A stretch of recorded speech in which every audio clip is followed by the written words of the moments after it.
here goes. This is our first round of Blitz Pit, Gdańsk's tournament with some very notable CCL and other league coaches. They're more commonly known within the CCL, but reality is they're recognizing in other leagues as well. I know them particularly in the CCL, but they're not unique to CCL. The one that's more common with these 8 coaches is the fact that they're all very good. These include Tripic, Elyod, CyberKnight, Crucifer, Wolfbark, Jimmy Fantastic, Dionysian, and K-Foj. I will be casting the match between CyberKnight and Crucifer. And to be fair, before this tournament started and finding out who these coaches were, I picked these two to be in the final, mainly because I think they have the right play style and also the fact that they're very good to conform to a 1 minute play style. For me, 1 minute means that you're going to have to start with patterns, patterns that you're familiar with, and go through those. And when you're challenged with making and solving some of these puzzles that Blood Bowl gives you, the coach that actually goes with the best possible decision within the short time frame and not overanalyzing. And I like to say, those who dare succeed. And I think these two coaches have that right kind of mindset to be able to push out a game where it won't necessarily be perfect because it is 1 minute, but will make the best and the most assertive play they can within the time frame and come out on top. Now, granted, it's Blood Bowl, and sometimes dice will decide, and sometimes you'll make a bad decision, and sometimes the dice will make you come out on top on those bad decisions. But I think, with respect to these two coaches, they have the right mix of good, solid play, making the right decisions, as well as also being assertive and aggressive enough to fit the 1 minute time format really well. Unfortunately, I didn't know about the draw, and they're actually playing each other. So this is a bit of a downer for me in regards to the fact that I picked both of these to be in the final, but that doesn't mean that they can't reach the final eventually, because this is a double knockout. It means that if you lose this first round, doesn't necessarily mean that you will not make the final. Your path to the final will be more difficult, but does not mean that it will end your tournament if you lose this match. So the main thing is for them is to play the best they can, get through this, and if they do lose, they go into the losers bracket, and they still have a second lifeline to continue in their tournament, which I fully expect because I did pick both of these two to go to the final. All right, so tournament's going to be starting in probably about 12 minutes or so. So the main thing right now is I'll go through a bit of the team's composition and discuss a bit about how they devise their teams, and we'll go from there. The main thing with this tournament, it's 1500 TV tournament.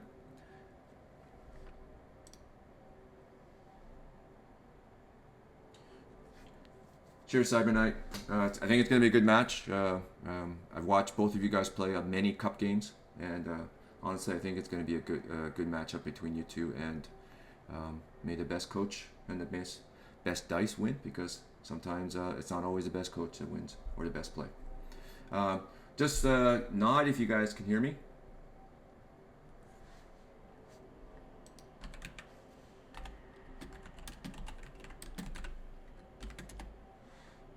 Okay, cool. So I'm gonna go over the teams. The main thing with the format with these teams is that it's 1500 TV, and let's go with Crucifer. Now, if people don't know Crucifer, he is an all-around very good coach with a very high win percentage in CCL. He's won the CCL Cup twice. He's noted for playing Chorfs. However, he is also very good with Ls, and if you look at his win rate with Pro Ls, it's over 70%. So he's not a one-dimensional coach. He knows how to play all aspects and styles of format. It just so happens that the CCL happens to be an ideal format for playing Chaos Dwarves and Bash in particular, and he happens to be very good at it. So let's look at his team. Obviously, he's picked two bulls, each with block and break tackle, one with dodge and one with tackle. It's interesting to note about the tackle because I'll go over CyberKnight's team. He actually, what I figured that what he did was a bit more of a kind of optimization of his team and not to have any dodge, mainly because of the format of the likely teams that will be in this format, which would be Dwarves and Chaos Dwarves, which have a lot of tackle, which will negate a lot of the dodge as a skill choice. So tackle will not be a factor because CyberKnight has no dodge. However, he did pick tackle on his bull, mostly to facilitate not just CyberKnight's match, but also against other teams as well. There is a lot of Dark Elves in this tournament, so dodge will be a factor, and having a mobile piece with tackle is going to be definitely a huge benefit. Again, he's got his killer, typical claw, mighty blow, pylon, and then the rest of his Chaos Dwarves are guard. Not unsurprising, it's actually something that Crucifer does with his Chaos Dwarves during the CCL runs. He almost always picks guard first. Allows him to win his games early on, especially when the TV is lower. And in this format where there isn't really a progression and you need guard, he's optimized the ability to maintain blocking momentum, which guards will do. But obviously he's got one killer to facilitate removals because, again, Chaos Dwarves is a bash team and need to remove. He's got one Hobgoblin with block and dodge. I noticed that he does not have sure hands. When we review CyberKnight's team, we'll see whether not having sure hands will be a factor.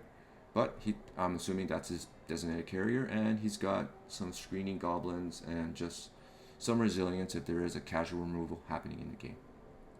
He's got one cheerleader. Again, that has to do with the fact that he normally would not take a cheerleader, but the ceiling is 1500 TV, and it makes no sense to carry a team at 1490, so he's added one cheerleader. He's got one apothecary, and he's got 3 team rerolls. Okay. So let's go with CyberKnight. One can argue that this is probably not the best race for this format. However, CyberKnight is one of the most experienced as well as most successful Bretonnian coaches, and in many respects, and I had discussion with some of the other coaches, some of the other commentators, and it's more likely the fact that it's a comfort factor. And one of the things with these kind of tournaments is go with something that you're comfortable with or you're more familiar with. It is 1 minute, and one of the things with a 1 minute game, you're going to have to make patterns, play with patterns and opening moves much more so than in other time-based tournaments like 3-minute turns or 2-minute turns.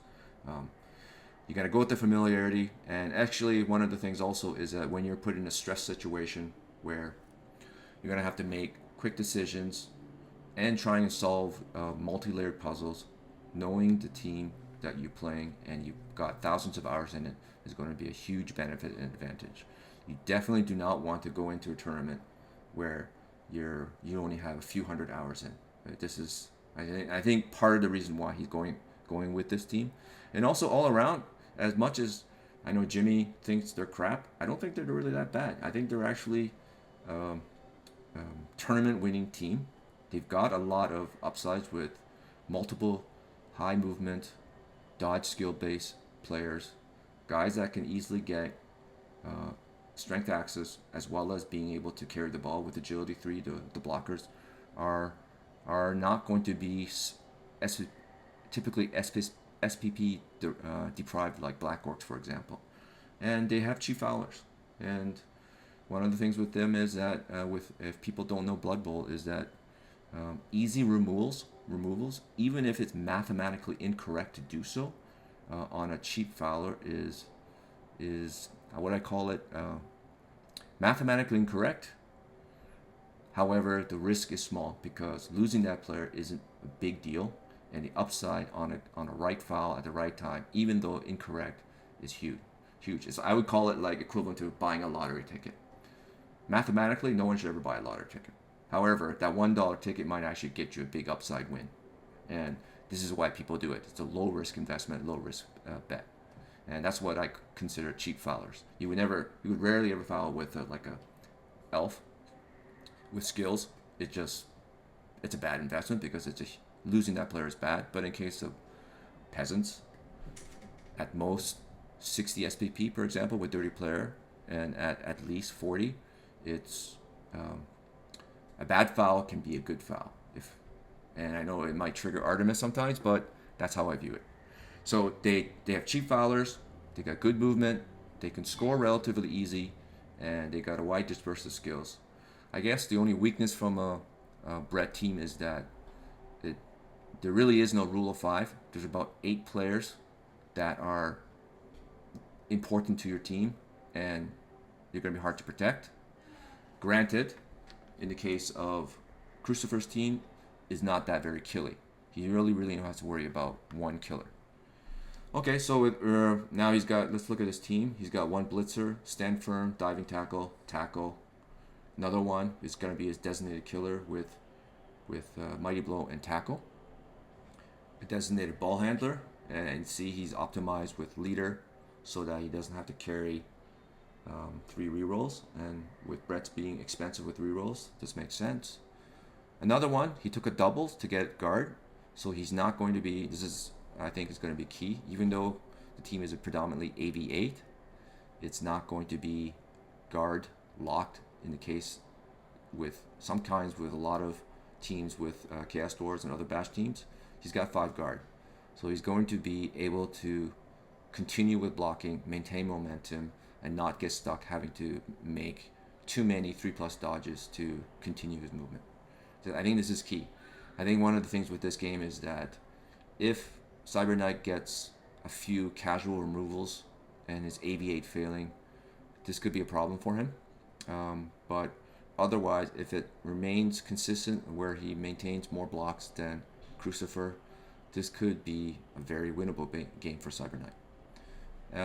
Again, he's got those 4 blockers with guard, 2 with stand firm, another backup tackle player. He's actually, I would say, a much better sacker than his blitzers, except for the fact that he's movement 6, and most likely he's going to be in the front line anyways. But again, doesn't hurt to have another potential sacker and dodge or blodge, a person that can eliminate blodge. All right, CyberKnight, best of luck. You're starting up soon, I guess. In a few minutes. Okay, I'll do this quick. So before we start, and obviously he's got one fouler. We'll see whether fouling will be an impact in this game. I definitely do believe that if one of his bulls, Crucifer's bulls, falls down, or if his killer falls down, he's going to get fouled, and that could be a huge turning shift in the game. All right. So we're going to switch over to Cabal Vision, and let's see when the match starts up.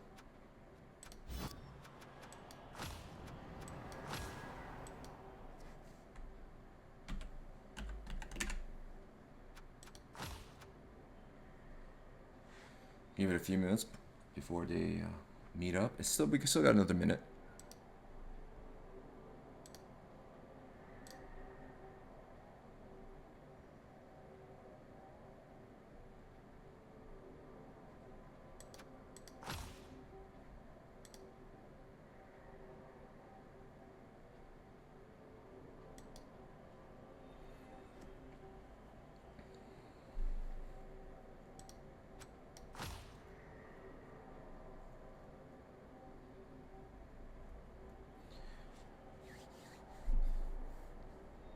It'll be really interesting to see how this game plays, mainly because I actually have never played a 1-minute game, and we'll see if CyberKnight or Crucifer has actually practiced with 1-minute turns, because if they haven't, I could see this being a bit of a adjustment period in the beginning. I'm hoping they've at least thought about this, played through a few games or even a few turns, just so that they are familiar with the short time frame. And obviously, I do believe that this is going to be about experience, familiar with your teams and your races, and playing in some of the non-stress based turns patterns, things that they've done in the past, things they're used to, and they'll go to them prior to the critical turns where they have to solve puzzles.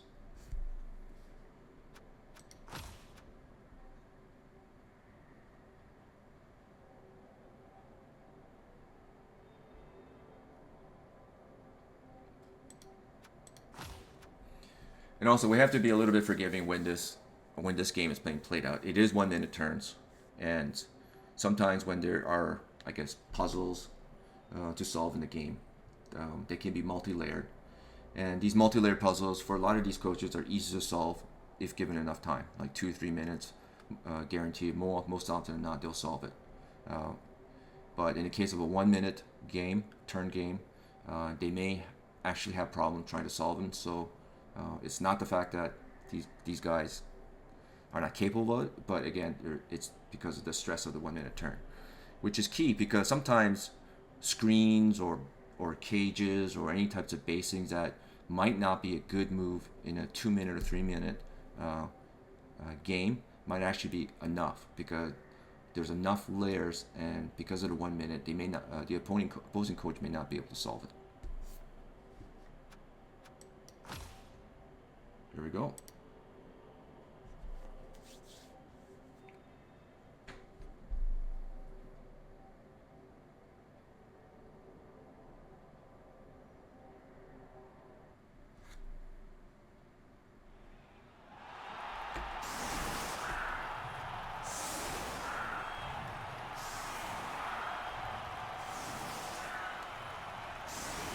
It looks like Crucifer won the toss, and the moment right now, CyberKnight's got a rule of 5 with his glitches at the back, which is unsurprising.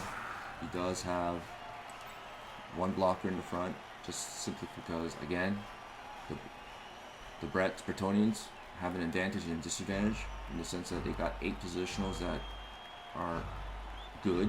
Unfortunately, you can only protect so many of them. The Blitz! Blitz. Let's see now. Is he gonna have to do this quick? Is he gonna have to just choose and say, I'm gonna do this as fast as I can and be as aggressive as I can? I don't think he can overthink this.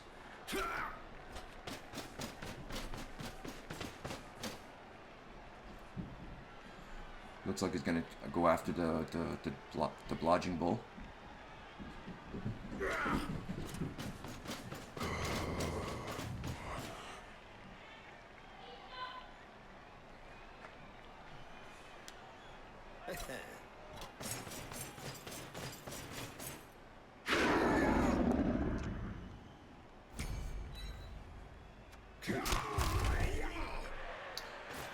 No damage, just knocked down, which is good for Crucifer. Does he have enough movement to actually get to this guy?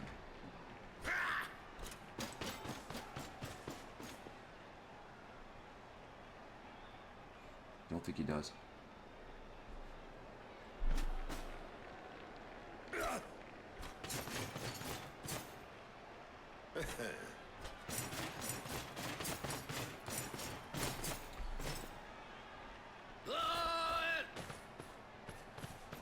And the foul, which I thought was going to be definitely part of his game plan. Just a stun.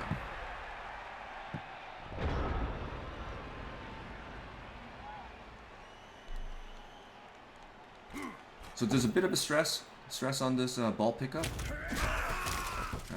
If he does fail 1 and 9, I think he's in severe trouble, and it could actually cost him the game. So we'll see what he does after these obligatory blocks. No damage on the line.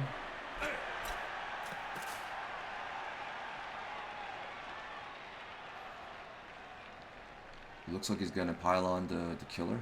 I mean the stand firm guy.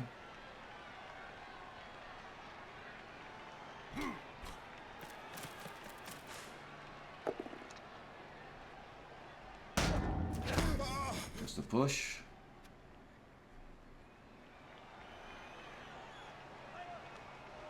You can still cage. It's still just a 1 in 9 failure to not cage. So I think he's still, he does a block plus block. Still being aggressive.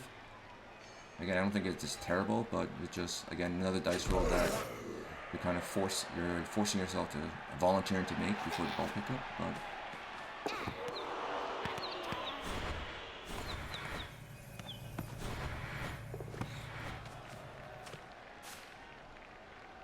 okay, he's safe.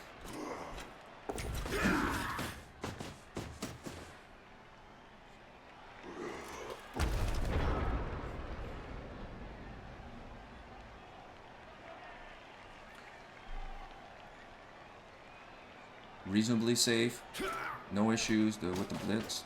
He got out of it, he escaped it. In the end right now, he basically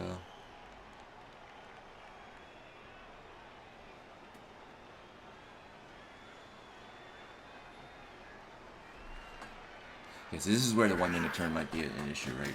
It's a case of kind of these layered puzzles that he's going to have to try to solve within a short time frame. This is where I think sometimes you have to just go simple and just go with the things that are obvious.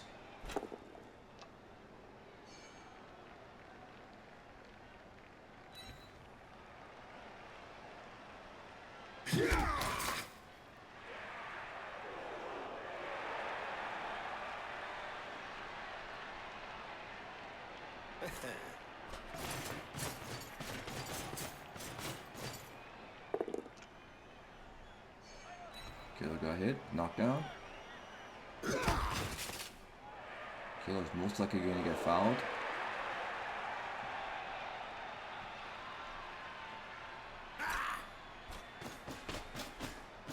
I wonder if he'll...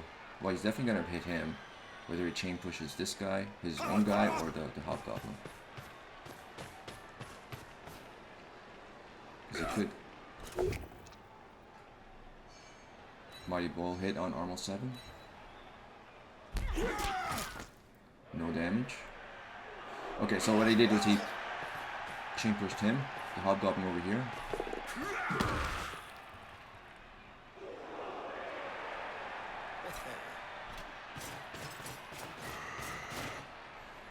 Okay, this might be a problem for Crucifer, because again, this is where these kind of multi-layered problems are much more difficult to solve in a 1 minute turn.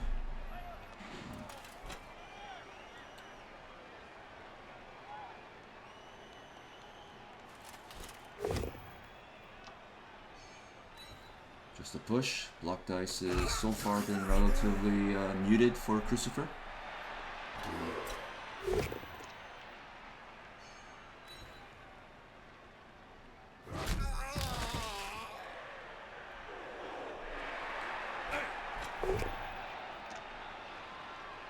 Wrestle doing his thing. I think next turn's gonna be something, bit of an inflection point turn for CyberKnight, mainly because he now got, assuming Crucifer doesn't move the ball carrier, parts of his cage based for next turn.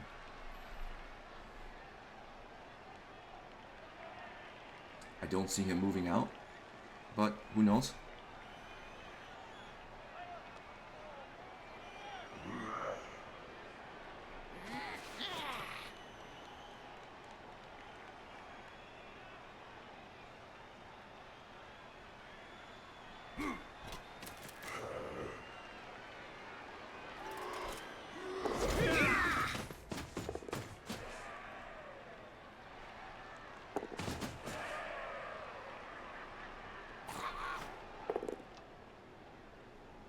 I think that was key.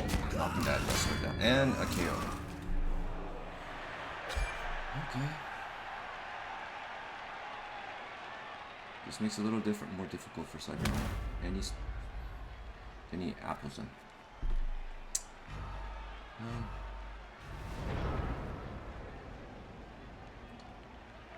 I'm not sure about the apple. This is not going to help next turn. But we'll see. We'll see if that is telling for the rest of the match.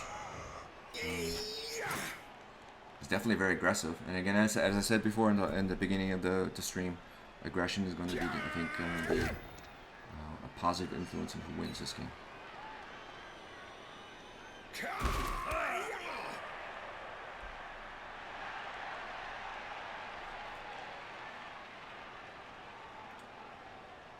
Game seems fine. Good day, Nick. Actually, it's kind of what I expected. Unfortunately, the Blitz kind of made things a little more problematic for Crucifer, but he's relatively safe. I would be more concerned if this was I guess, a 2-minute, 3-minute turn game. But the reality is this is a 1-minute game, and it's safe enough, I guess, with a short time frame to think.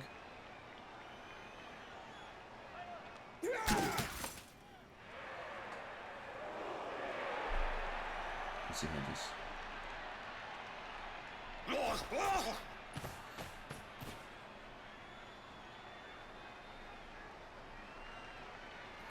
All right.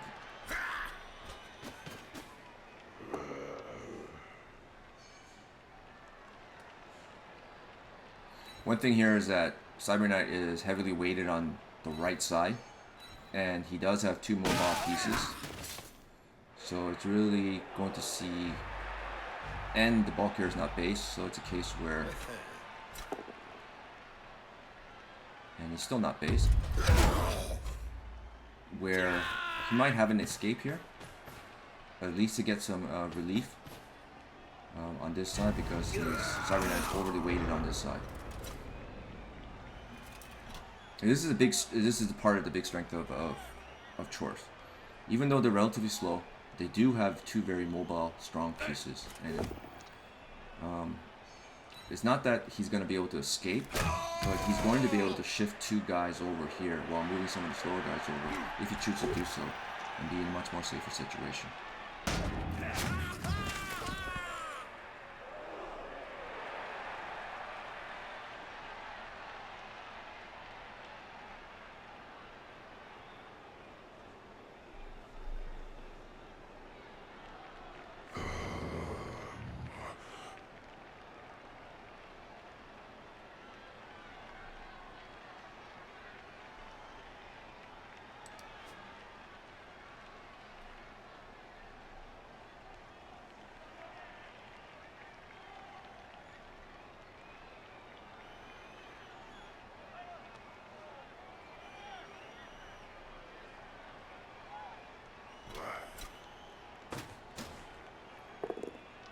Yep, there it goes. I think his biggest fear was a wrestle, losing that corner.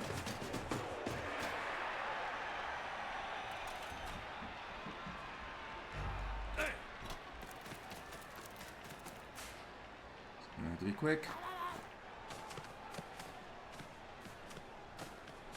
This is probably something like Crucifer wouldn't do in a 3-minute, 2-minute game. He would probably be much more keep the guys more closer together. But again, in this 1-minute turn type of format, escape and then put the pressure back on CyberKnight is probably the ideal move. It does leave him isolated with the cage.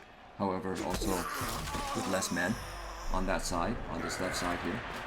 But CyberKnight did leave that opening, and Crucifer he basically chose it. He's gonna live with it. He's still safe, though I do feel that he might potentially be in a situation where he's gonna get men down with leaving his 4 Chaos Dwarves over here behind in the next turn or 2. However, he's free. He's gone under the danger of that Blitz event, and it's taken him 3 turns to do so. But ooh.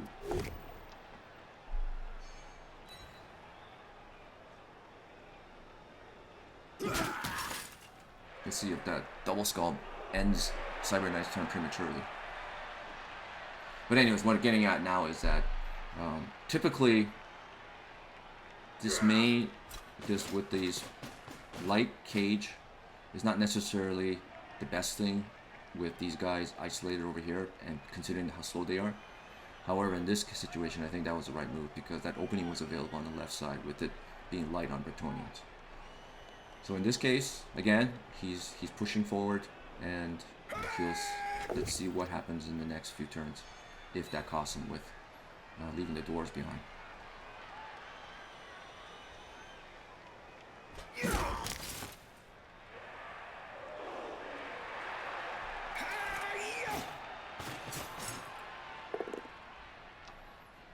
I think that reroll failure has kind of hurt his ability to move away. And he just was reverting to just knocking guys down as best as possible.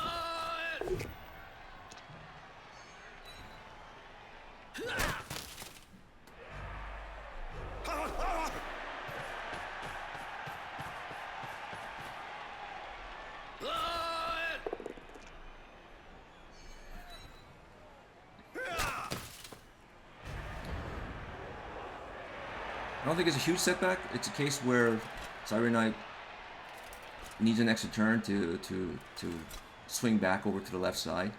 It does give Crucifer an extra turn of relief because he is man advantage over there on the left. But again, the Bretts are very quick, and especially in comparison to the Chors. So let's just say it's either a turn or two relief for Crucifer, or it could actually be a huge benefit to him, where basically all the Bretonnians are left over. Because of that double skull, I think he was playing a little bit more conservative with and just choosing to 2 dice blocks and trying to maneuver more of his guys back over to the left side of that cage.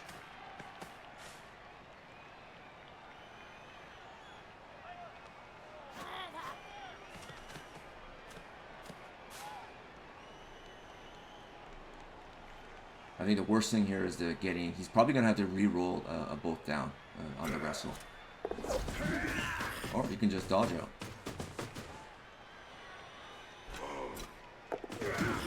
Yeah, that was a smart move. Just re-roll the dodge failure. Don't even bother making the hit on the wrestle guy.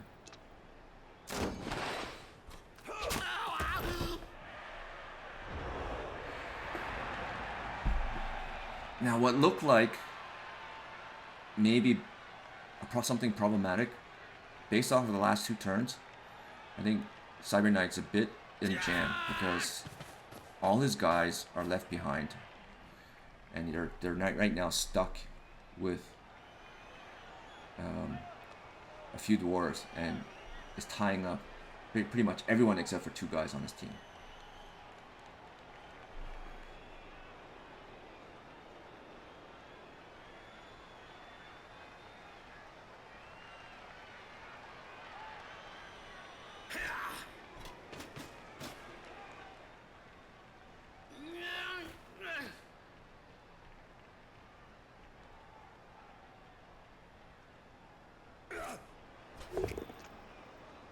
Alright, well, that was a fortunate block.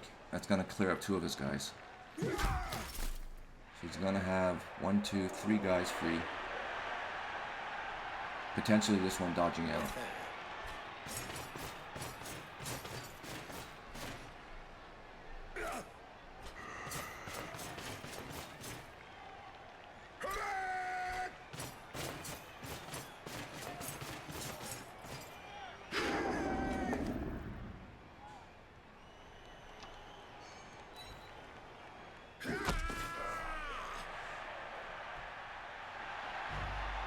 Actually, they did a really good job. Honestly, I expected that last turn to where the light cage was going to be pushed through. It's taken 1 more turn, but he's managed to be able to pressure that cage. Like literally in a turn, he's gone from. I wonder if he's going to apple that. Yeah, of course.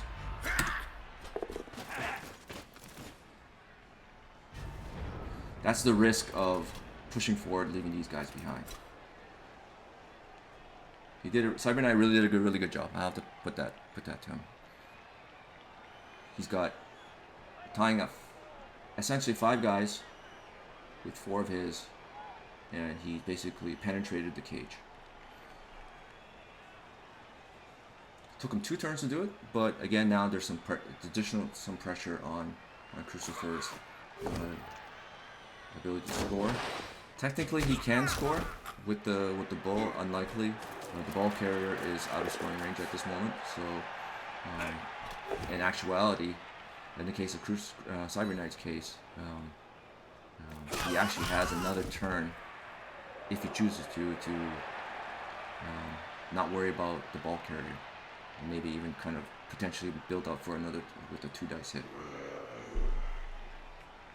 Unless there's some bizarre chain push that I don't see here, which I don't see.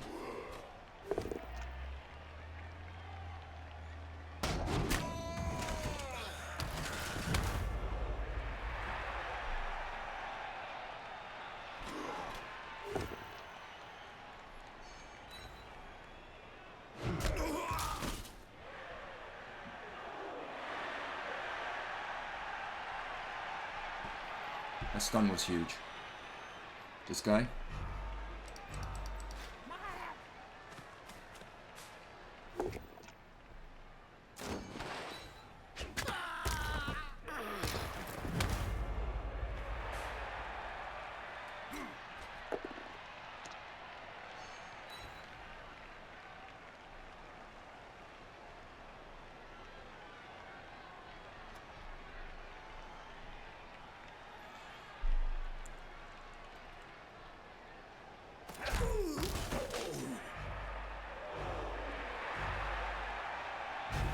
Now this is an example of a situation where I think you're more likely to see these kind of incomplete cages in the 1 minute turn.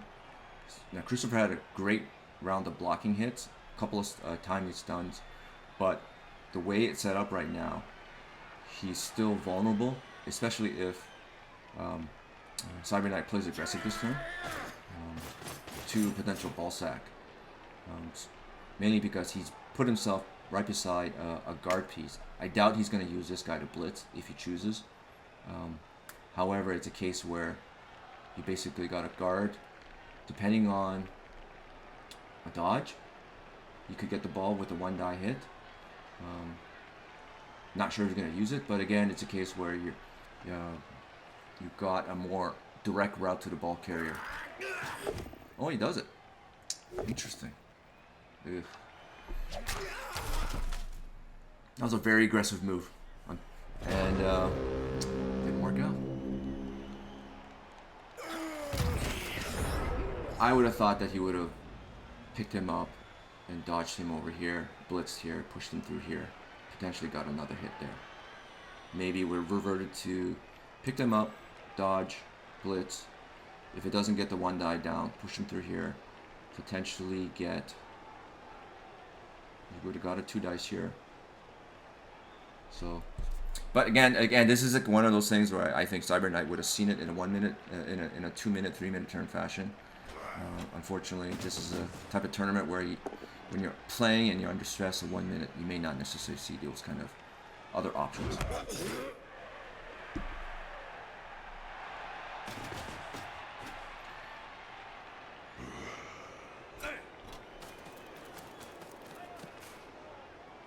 Looks like this is the opening that Crucifer needed. That one unfortunate set of dice rolls and choice of action frees him up. We started off as in this half as a blitz and potentially a lot of stress for Crucifer. Well, if he fails this, no, he made it. Looks like he's going to be able to score this in this half. He's cleared the danger. It's all a matter of when he wants to score now.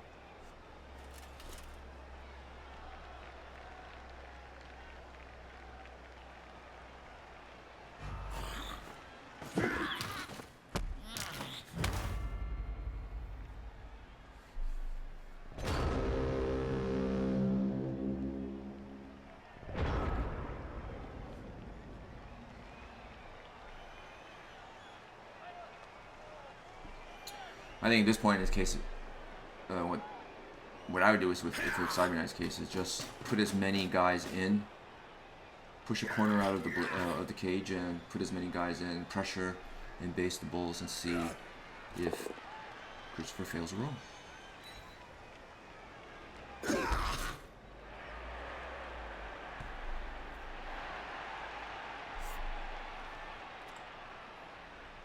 Unless he has the other option, because it is a tournament format, he gives up to half, work on some attrition, no apple, so it's a case where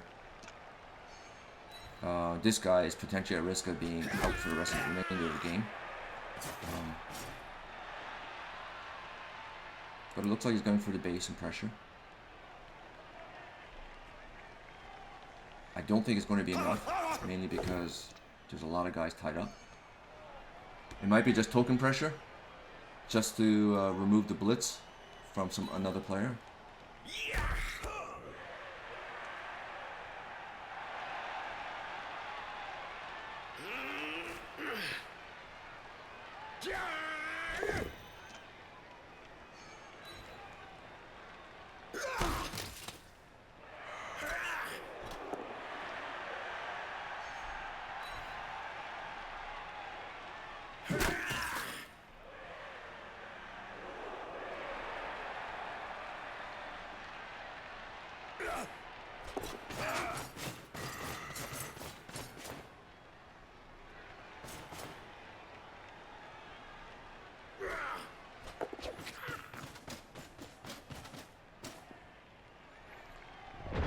Okay.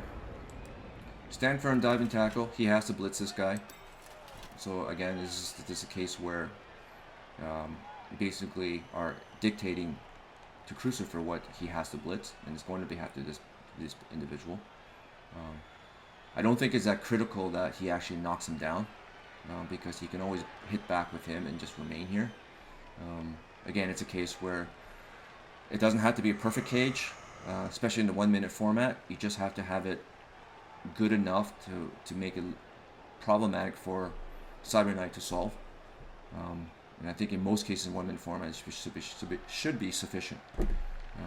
Now obviously if he blitzes and knocks him down, it's better, because he can secure a better cage, but as I said before, I don't think it's essential to knock this guy down.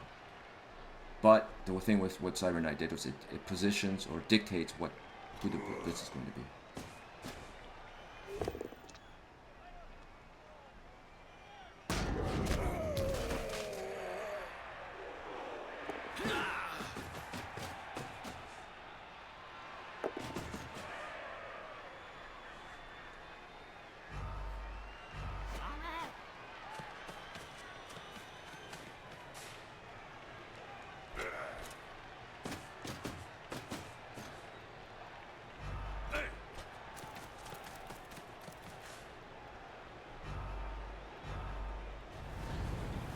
That worked out really well.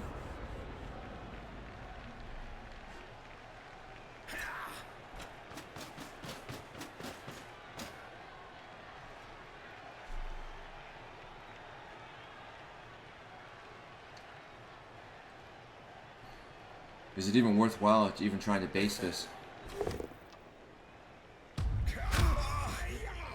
Or is this, yeah, it looks like you're just going to go through all the blocks. Do the consistent ones, or the safe ones first.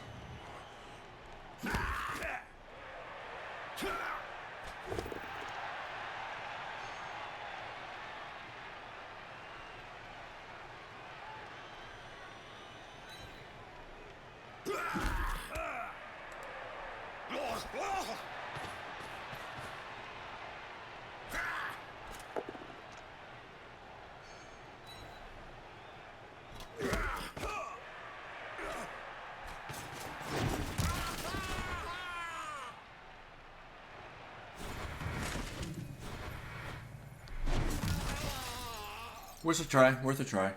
Yeah. He had to re-roll that. I don't think he could have saved it, or he's going to get surfed. The chances of doing a one-turn with Brett's with the movement 7, especially with Crucifer knowing how to set up against one turn, is quite low. So, yeah. At worst case, or I guess The I guess most reasonable case scenario is you Kaz or stun that Hobgoblin and effectively force Crucifer to pick up with a 4+. However, it didn't work out. But again, I completely condone that aggressive play under the format. And he's still, the game is essentially, like, obviously Crucifer's going to score here. But the game is still as we would envision it, assuming how things go. Crucifer scores this half. CyberKnight scores in the second half, and we go in overtime. So that's kind of how the game's going to look like it's going to fashion out. It's really about whether Crucifer stops CyberKnight from scoring in the second half. Which is what we would expect in a game like this, with two good coaches, with teams that they're very familiar with. If we expected a score being negated or a counter score in a format like this with these two types of coaches, it would be more of a surprise. I think both kind of expected this outcome in this half. So again, well played by Crucifer into the second half. He recovered from that blitz. I think one of the things was he chose that corner here when his guys were light, and CyberKnight actually maybe took a turn too long to bring his guys back into the center, to where the light cage and isolating and potentially being men up on that cage would have been more advantageous. However, that was an aggressive move. Saw the opening, took it, and he just kind of worked his way up the pitch with that opening and scored.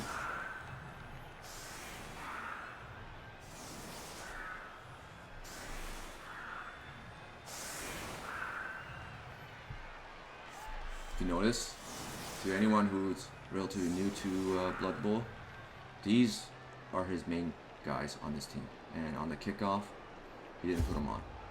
We're fully expecting there to be not a riot, and a throw a rock effectively could potentially ruin his tournament, or this game at least, especially with a Kaz or a KO.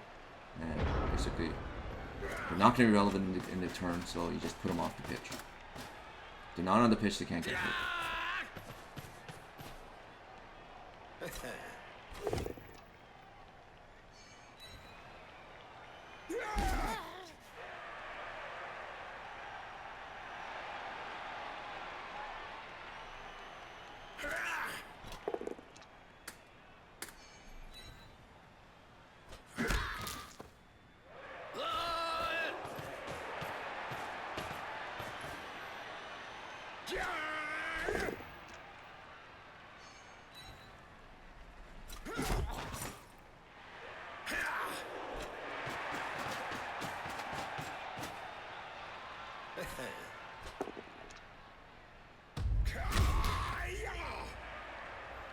Tough goblins.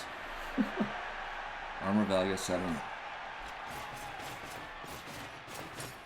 I did expect some LOS removals on there, though it wouldn't really make a huge impact to the second half because of the bench. Potentially, if there were some removals, especially permanent ones, could have been maybe an overtime issue, depending on how the second half LOS hits go, but obviously overall in the second half it wouldn't have made a huge impact. But nothing happened, which gives actually Crucifer a bit of advantage over time because he put the dwarves on the line, so the LOS attrition on the kickoff is not likely to occur, which means that even if he does lose these hobgoblins, which are, if you had to bet, it would likely be the ones that get removed in the second half, he's still got a bench. So over time, what it looks like is going to, depending on, unless there's some ridiculous armor rolls and removals, it's likely going to be a relatively even matchup, assuming CyberKnight scores and assuming Crucifer doesn't score. So we'll see how the second half goes.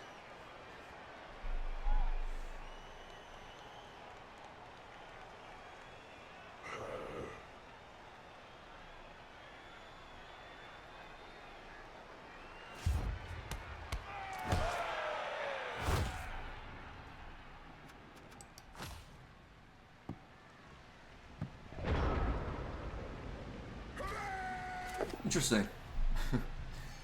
Yeah, this game has been more about no attrition, at least for now, and it's more about tactical play, and it's not going to be definitely, at least it looks like right now, it's going to be more about what the coaches do than what the dice do with regards to not having the tools to dictate what the outcome is going to be.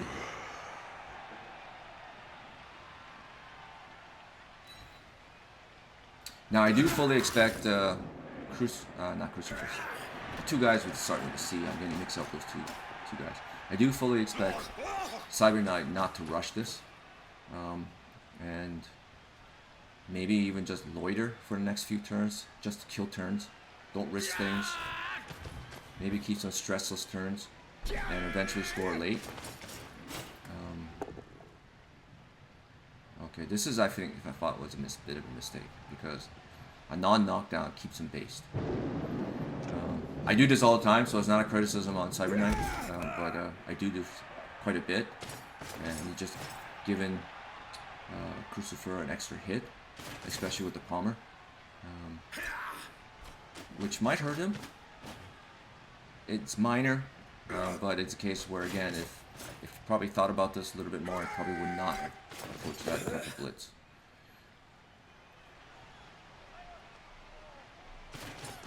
But again, I don't think he's going to be rushing to score. This is going to be more about loiter, kill some turns. In the end, he just needs to cross 4 squares over from the second half of Crucifer's half, and he's scoring position.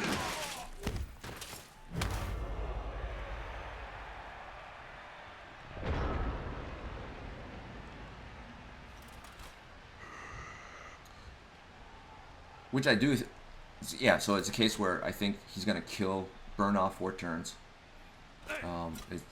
Now, that might change based off of the removals, especially this hit. If you get more of these kind of free hits.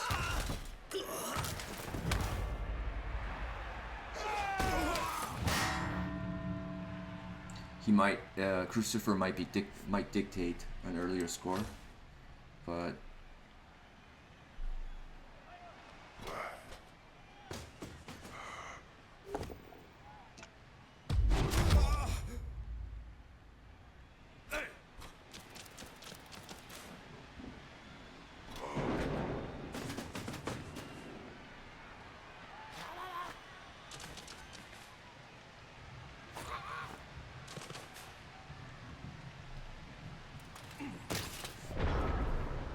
this could be chain pushed out.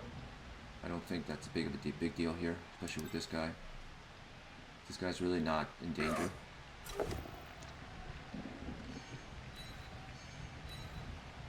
Oh, he didn't even choose a chain push.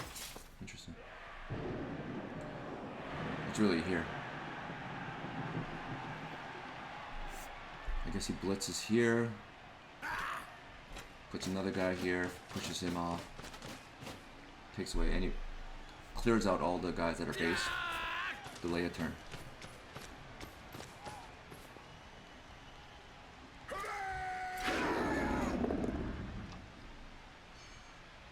But I don't think he's doing that, honestly. The nature of this guy here. He might actually try to score early.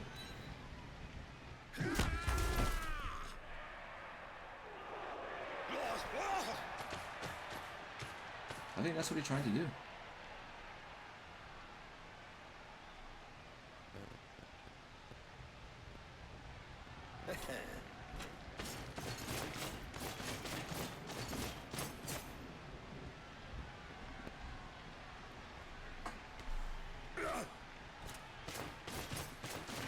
Okay.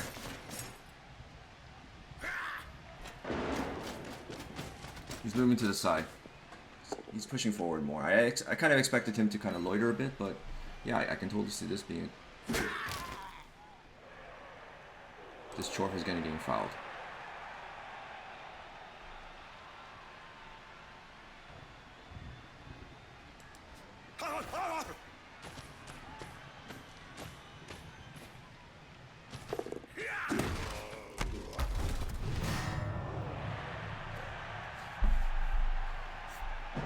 That's huge.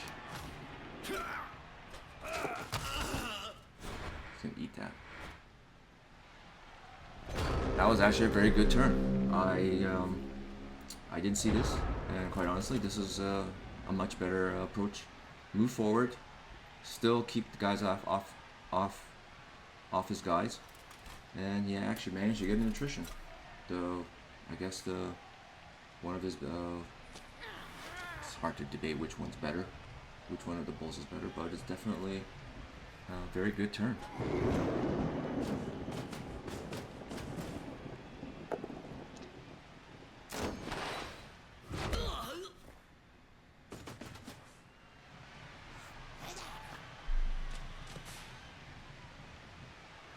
Now here's the problem with that bull being gone. If you put the center here, it's got 1, 2, 3, 4, 5, 6, 7, 8 guys, at least until his turn ends, on the other side of the pitch.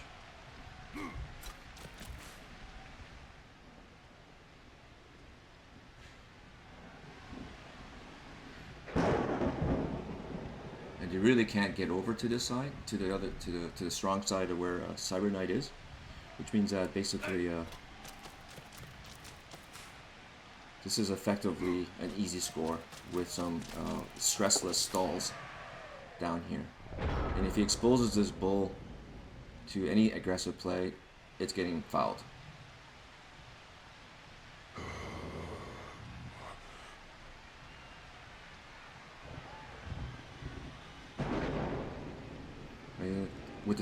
With this turn, it's really about CyberKnight freeing up as many guys possible and bringing them down the pitch.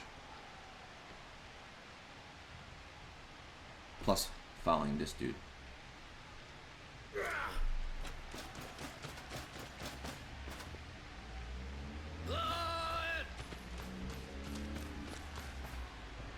I guess he's not fouling.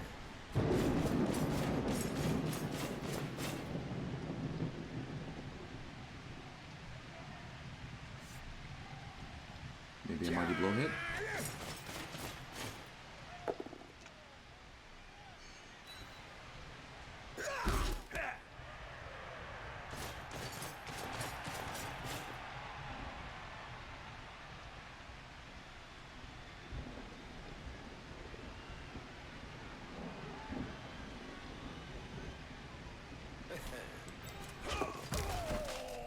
He's gonna have to re-roll that.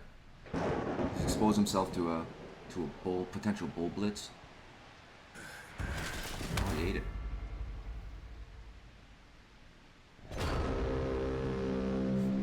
He ate it. So he is at risk. The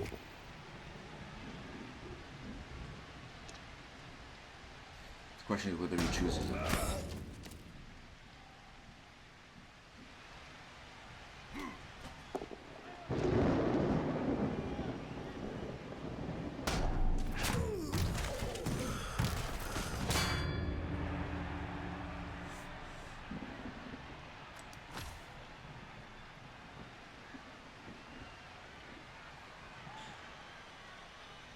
So this is where I thought the most dangerous player on Crucifer's team was the bull. If he removed the bull, or even stunned it, it would have been a lot easier potentially to hang out here. But he went with the killer, understandable. Again, the killer is something that you want to obviously remove. He went with it. He did knock him down, and now he ate that reroll. And he might be relying on the fact that even if Crucifer does, assuming he chooses to do the aggressive play here, there's no chance of, there's very little opportunity to collect the ball. Maybe that's why he just thought it was safe enough to basically not re-roll this blocker from on the failed dodge. Unfortunately, the failed dodge results in a stun, so he's not in the next turn.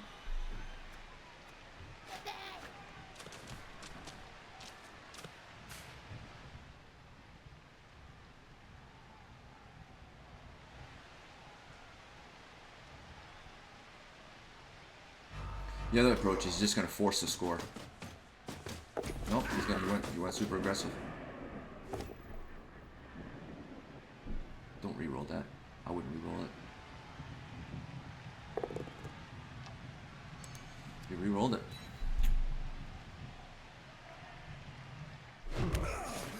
It's a very aggressive move. Understandable. I think in the case where there's enough pressure now where CyberKnight has to score in the next turn or two. And it gives them enough turns to win in regulation. And hence, that was my reason why he shouldn't have re-rolled that. But, and again, if he knocks him down, it's raining. Makes it hard, difficult pickup. Yeah, I could see it.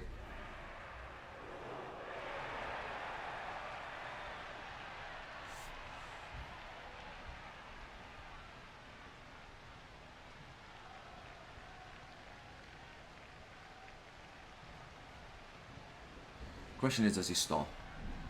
Does he stall? I think he can. Well, at least forces it, because he's got two tackle guys here. So you can probably go here and here. But no, he's gonna just score. Oh, is he scoring?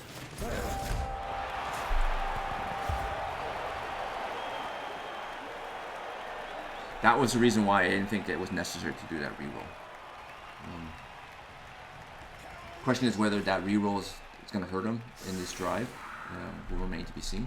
And if he fails to score and Crucifer, CyberKnight doesn't use any rerolls this half, a remaining half, that becomes an advantage in overtime. Because if the game does go into kicks, having extra rerolls adds a bonus to the kick result, which gives you a better chance or a better likelihood of winning the kick for OT if the game ends in regulation.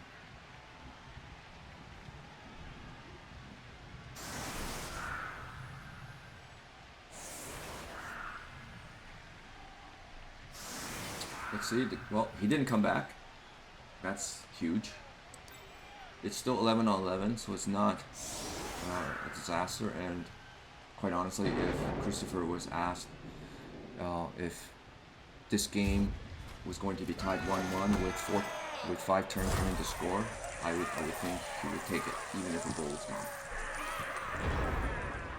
It's just say, from a tactical basis or strategic basis, this is a really ideal situation for Crucifer. This is, I guess, in the case of new players, people tend to overinvest or get infatuated with what good pieces are or what are bad pieces and what makes a team strong, what's going to increase your likelihood of winning. This situation here, where you're receding to score with sufficient time not to have to rush a score, establishing this situation, managing turns, is probably the primary thing that you can most likely control to dictate whether you're going to win, draw, or lose. And regardless of the pieces that are on the field, this is the situation you want to be in. If it's tight, you obviously want to be leading and defending, but this is definitely an ideal situation to be in. Now, things can go bad. You can fail to pick up multiple times, and CyberKnight comes in and steals the ball and scores. But that's just Blood Bowl. That's dice. This is a critical pickup. I don't think he's not going to do it.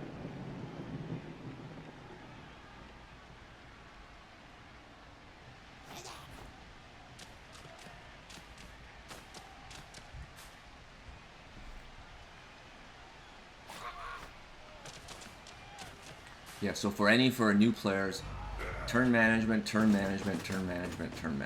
Those are the things that you need to be able to do. Ooh, that was a bit unlucky, but it's still okay. So it's not the end of the world. It's not removed. AV9 doing its thing, and it's a case where he didn't advance as far back as he wanted to, but he's still got another turn before Crucifer starts worrying about losing this game, because the ball's so deep. But going back to turn management, if for all new players or for players that want to improve their win percentage, it's not about how much claw, mighty bow, or tackle. It's not about how many edge 5 guys you have. It's about turn management. If you can establish so that you're leading and defending on the last possession, or if you are tied and receiving the ball to score, that's where you want to position yourself. Everything revolves around that in Blood Bowl. I fully stand by that principle. And then it really doesn't matter what you have. Obviously, this other skills you have will make your team more reliable and ensure you get into that position, but your goal should be always about managing your turn to be in those two states at the end game. If you can do that, you're going to win a lot of games. Or you can just run up a score 3-0, or just blitz the team and remove the team at the beginning of the first half. You can do that too, but those aren't reliable things, and definitely going to be much more difficult to do with good coaches. That being said, it's raining. In the case of Crucifer, he would love to have an Edge 4 guy right now to make this ball pick out a little bit more safer. But it is still a 75% chance pick up for him.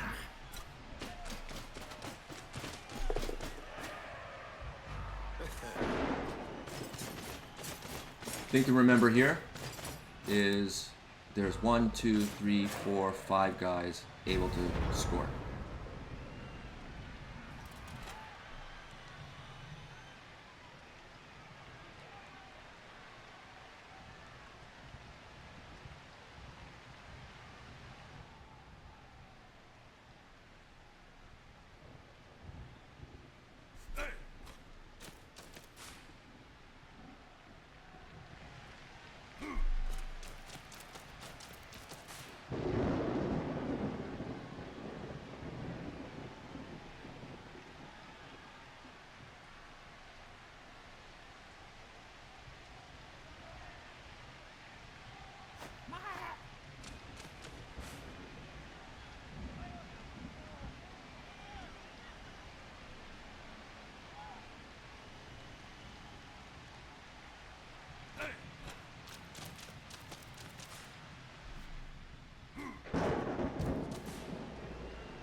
I suspect he's going to come around here, make a side screen here, sideline cage, or semi-sideline cage. Yep. Good block. So he puts him here, and double base him. You got yourself a nice, relatively safe screen. Now the key here is you gotta pick the ball up. If he doesn't pick the ball up, he's oh, then you pick the ball up.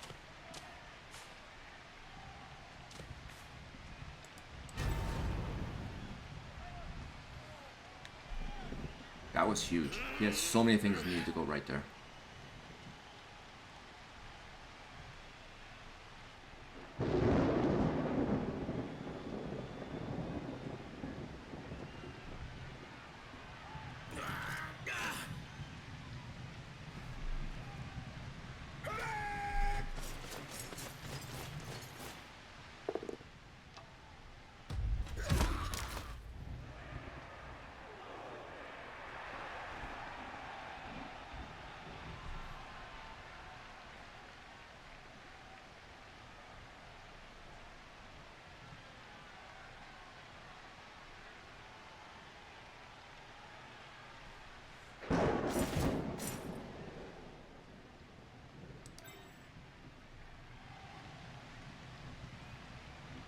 I wonder if he dodges him out. Be very aggressive. Let's see. If he keeps him here, he just takes a 2-die block, knocks him down.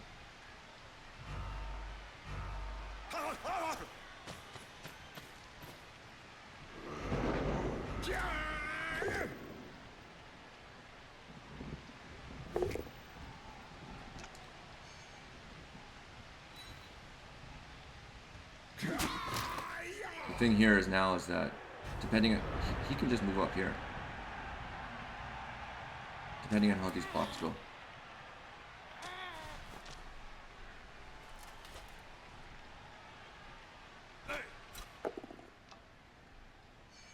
The first critical block. I don't think he's gonna pile on. No, he does.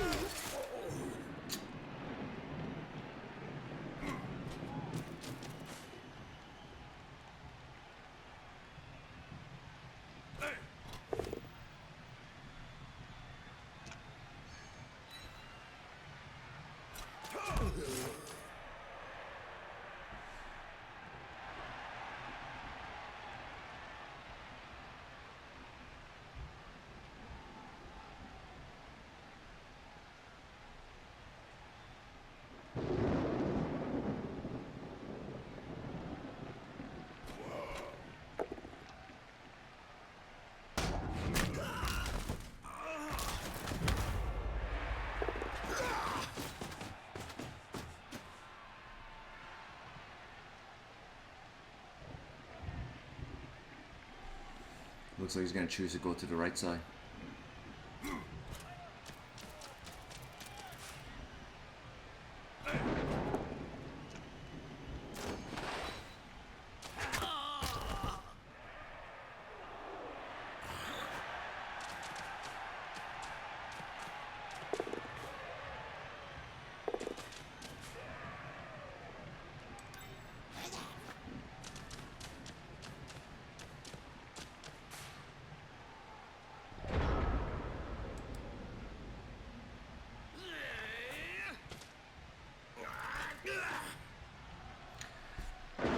Now, CyberKnight doesn't need to do anything super drastic. He just needs to recover positionally.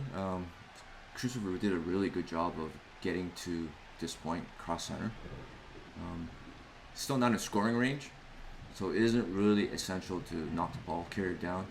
It is, however, he needs to be in position to make some form of reasonable defense on score prevention on the last turn. Now, granted, he could be super aggressive and try to get the ball carrier, sack the ball carrier, and go for the win in the regulation. But okay, that was key, knocking him down. At least now he got at least one guy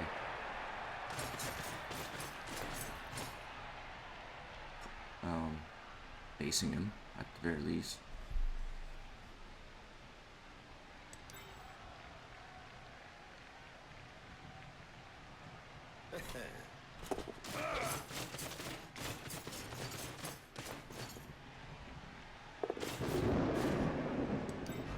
Probably have to do it again. Yep.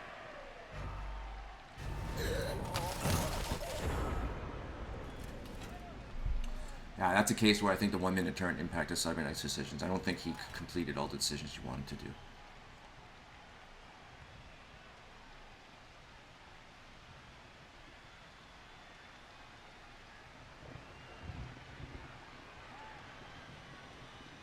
Let's see if Crucifer makes the right decisions quickly.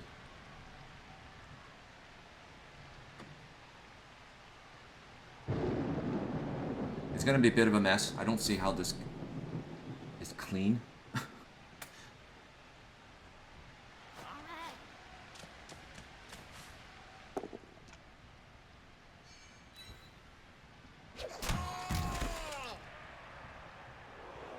He's not stunned. He might be still relevant.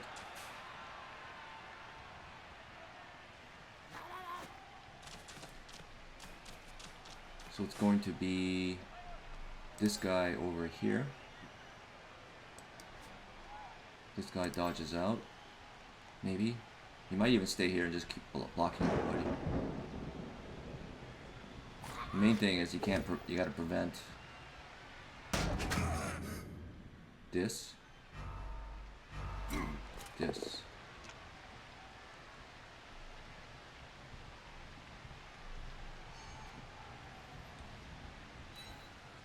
That's the problem. That pushes a problem.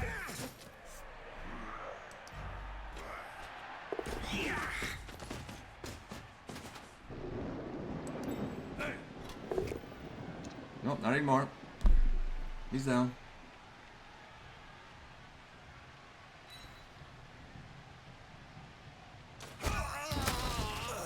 And he's out.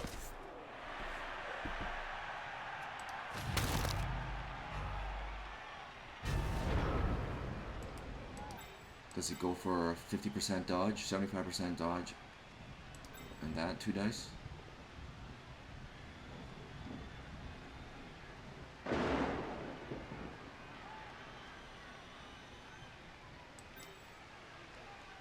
Probably wish this guy was a blocker.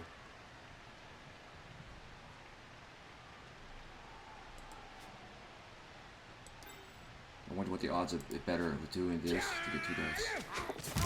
No, he just went for the 1. And that is game, folks. It's unfortunate to end the game on a 1 and 9.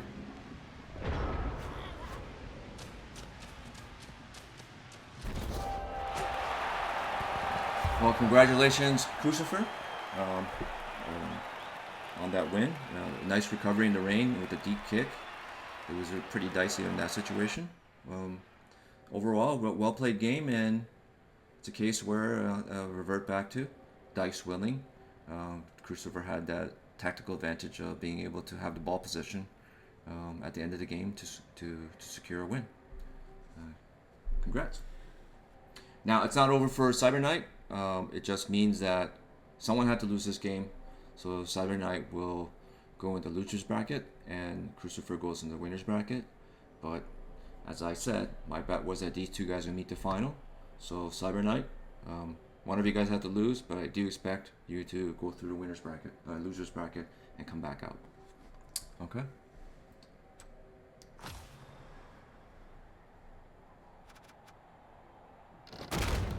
Okay, we're gonna have a pause until the next game. Good day, Nick. If you're listening, are we ready to do the next game, the losers bracket that I'm supposed to telecast?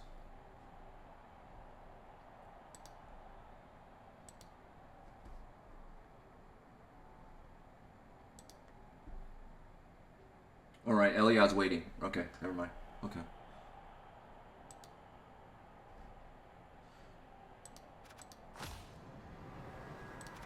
So it looks like the next game is going to be with Elyod and CyberKnight. Again, 2 very good coaches. Elyod's again considered one of the best coaches in CCL. He plays actually different races in comparison to someone like Crucifer. Crucifer is much more of a bash-oriented Tier 1 team coach. Elyod tends to play a more wider mix of teams. He qualifies with various races. I think more related to, I think, is his personal choice of having a little bit more variety. I think I'm kind of the same way. I'll mix and match between different races every season. But again, one of the well-respected coaches. He lost the first round, which means that it looks like it's going to be Elyod and CyberKnight in the losers bracket round 1, which should be coming up shortly.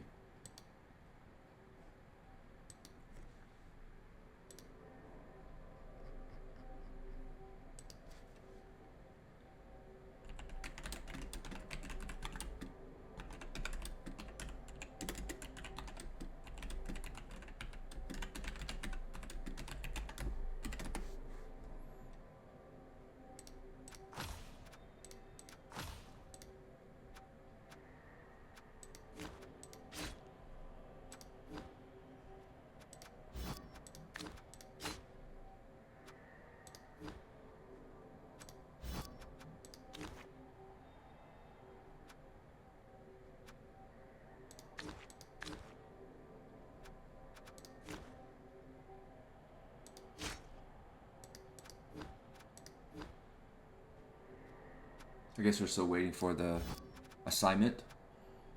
Let's look at Elyod's team. The Rats.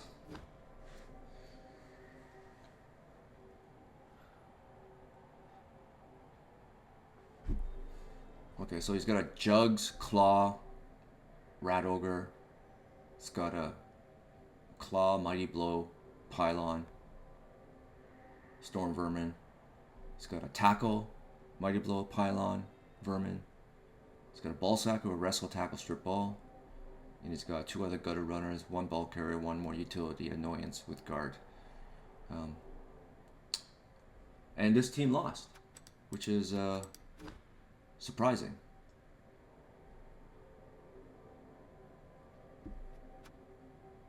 Okay, well, CyberKnight accepted the ticket, so he should be. They should be ramping up soon. I'm actually interested to see how he lost this game. Oh, it's dwarves. Never mind. Never mind. It was dwarves.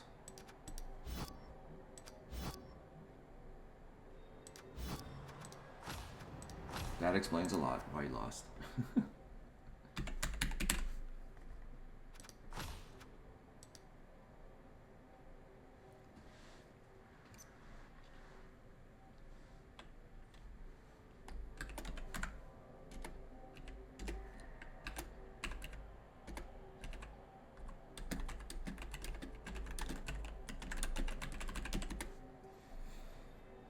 Alright, let me change the title. This is going to be CyberKnight and Elyod.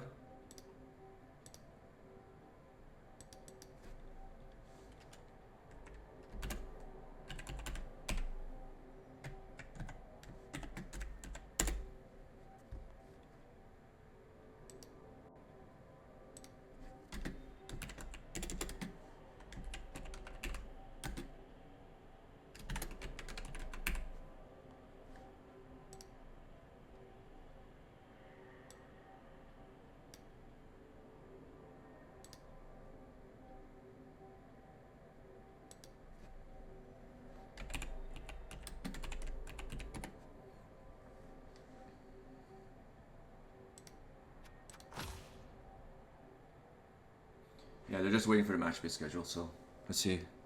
Let's wait. So unfortunately, CyberKnight's got another team with Claw. So not that the Claw really made a big impact in the last game. Honestly, that game was really not about skills. It was really about that pressure in the second half, midway through, where CyberKnight was forced to score, which gave Crucifer an opportunity to take the win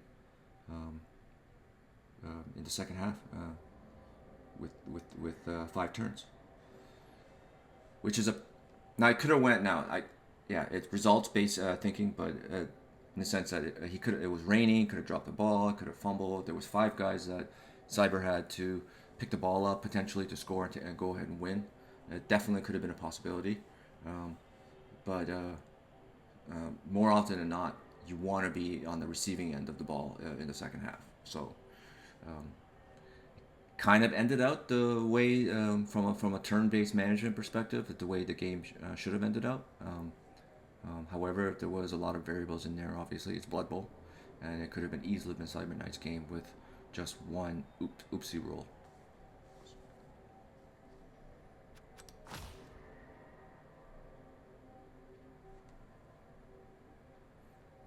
Yeah, CyberKnight, no more AV9 to deal with.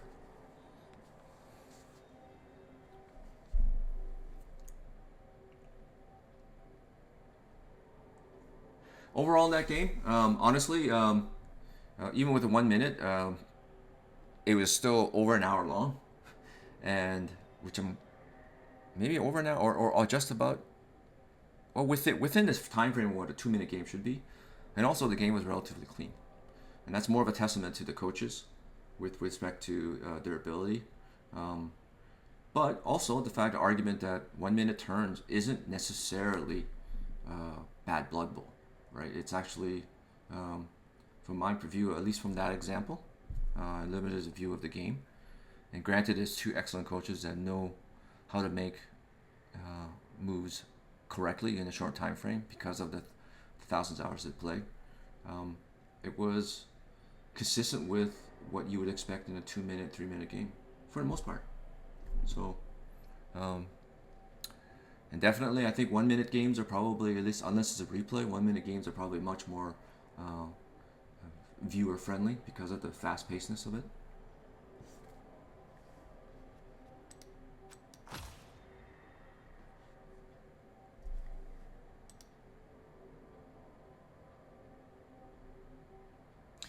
All right, Cyber. No offense to you, Elyod. I picked Cyber, and and Crucifer to go into the finals before the matchings were made. So my unbiased prediction is that CyberKnight will beat you. No, but it should be a good match. We'll see how it goes.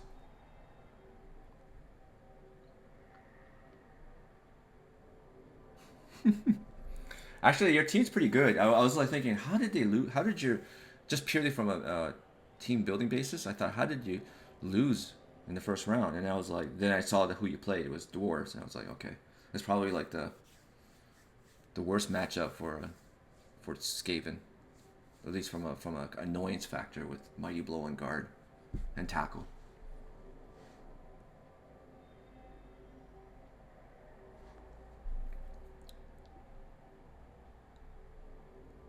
And Dial's not really going to make silly dwarf mistakes where he's going to outposition himself or to the point where it becomes easy. So, all right. Okay, take care.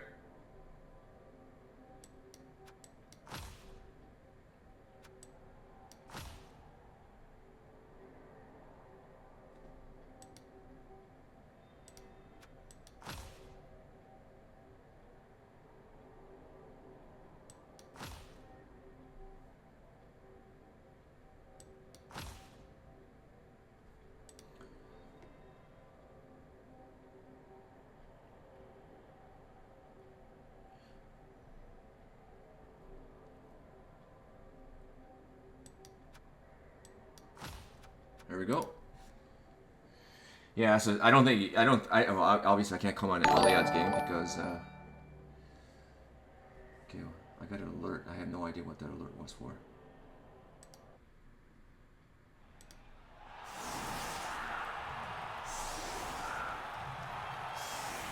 Yeah, so I can't comment on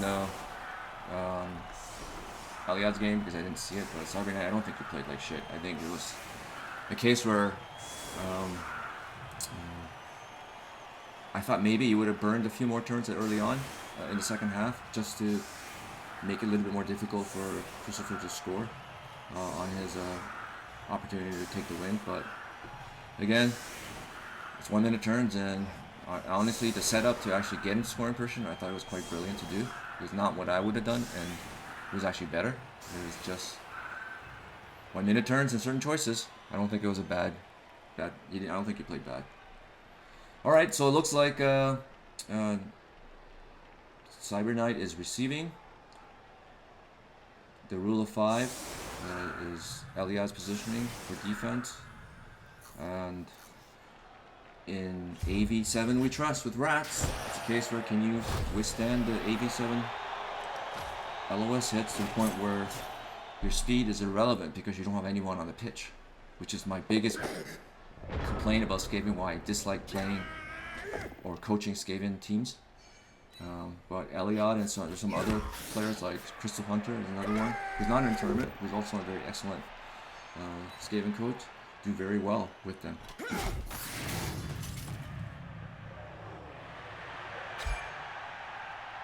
In my opinion, if you have 7 Skaven left by turn 7, you should be able to score against them. Even 4 guys being removed, I find it relatively easy to score. And this is my kind of where I'm not a good Skaven coach, and when I play Skavens, I always get stuck with the AV, sort of agility 3, AV7 pieces that get locked into guard and can't dodge out reliably, and they get removed relatively easy and almost on your men down significantly, and you can't screen well enough or do anything to get them to stop the score. And I think where a lot of more of the better Skaven coaches are much more aggressive, or they have the, I guess the term I like to use is sensitivity to when they should be aggressive and do Skaven bullshit to get turnovers and to score and to prevent scores. And I don't have that, and this is why coaches like Elyod, who have made them to the cup with Skaven and gone deep, are so good with them. Which is interesting. Artemis, who is a very popular streamer with the Cup and CCL, always comments on how conservative and much more methodical a coach like Elyod is. And he's a really, really accomplished Skaven coach. So there you go. And Skaven are really known to be much more of a race for hyper aggressive coaches. And it just shows you how good these coaches are. They're capable of playing various types of races that may not be in their personality stereotypes. And I think that's the case for Elyod.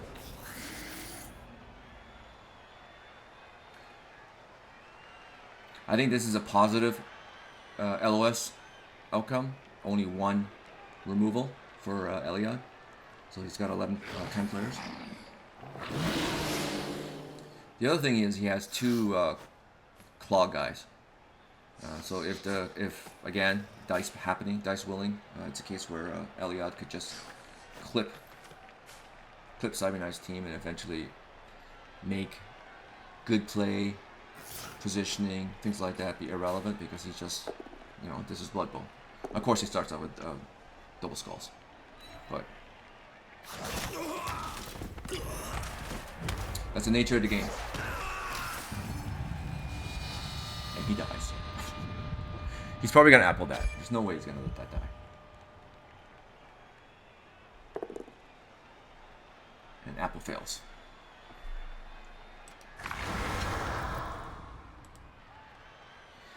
A very auspicious start. Wrestle, guard, tackle player out for the rest of the game.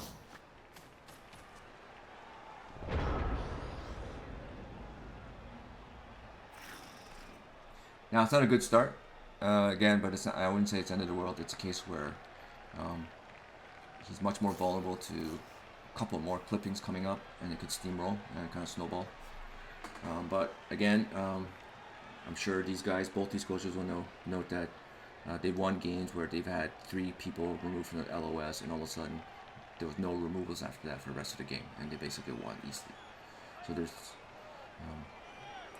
another aspect of playing is to be mentally positive, and sometimes players give up way too early, especially at the early onset of results in the game. Dice happen at all aspects or times of the game, and sometimes the bad dice happen early on.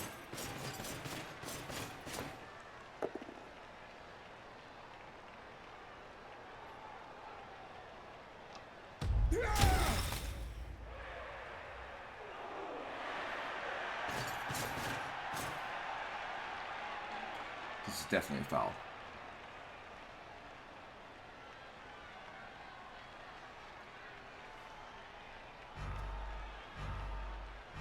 Gonna have to do it quick. Don't wait too long. Screen. Quick screen. If you don't screen, you're gonna be fucked. It's Skaven. Screen. No foul.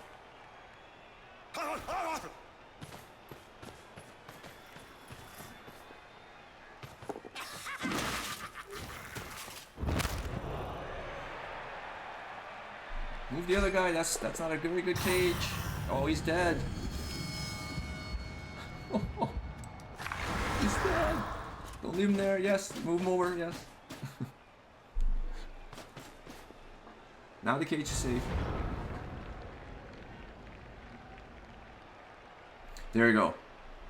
You could get down on the fact that you lost a very good piece on that previous turn, but this game quickly changes into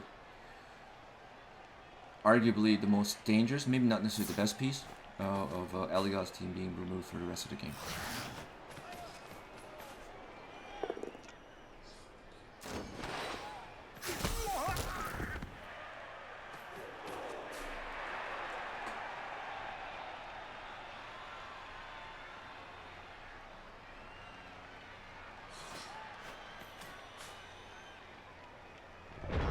And quite honestly, at least the way I approach Skaven, playing against Skaven, especially with a team that's relatively mobile, and like Bretonnians, remove a couple more. Don't even bother going forward. just bully the AV7 Linos to the point where you're basically forced to front line screen with the gutters, and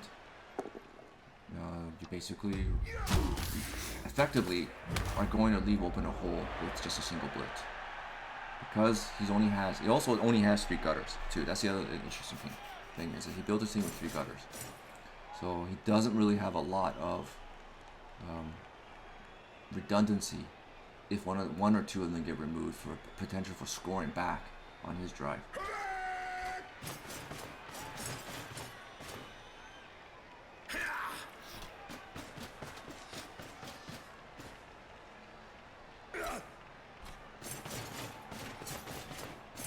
The only thing that Cyber has to worry about is don't make this cage or screen too loose, because 5+ dodge, 4+ dodge, ball sack is not out of the realm of a Skaven, out of a choice for a good Skaven play, an aggressive play. Probably another foul? Maybe not. It's the rats. No, he's gonna do it.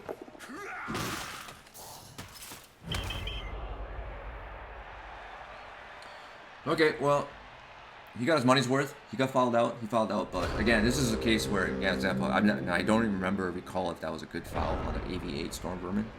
But it's a case where it's even if it was mathematically bad foul, it's such a huge upside, removing a Claw Palmer. And this is a thing where people forget about the implied odds of shitty plays or shitty statistical plays, in the sense that implied odds actually it can make it into a good play, and people forget the not so direct or obvious results of outcomes of certain plays. So don't be a nit in Blood Bowl.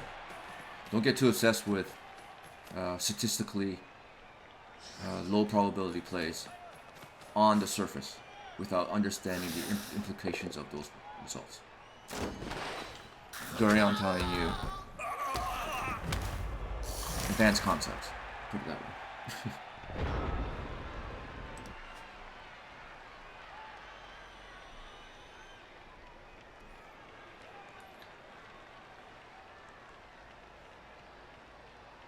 Alright, so the only thing with this here is that, okay, so he's going to go down the sideline.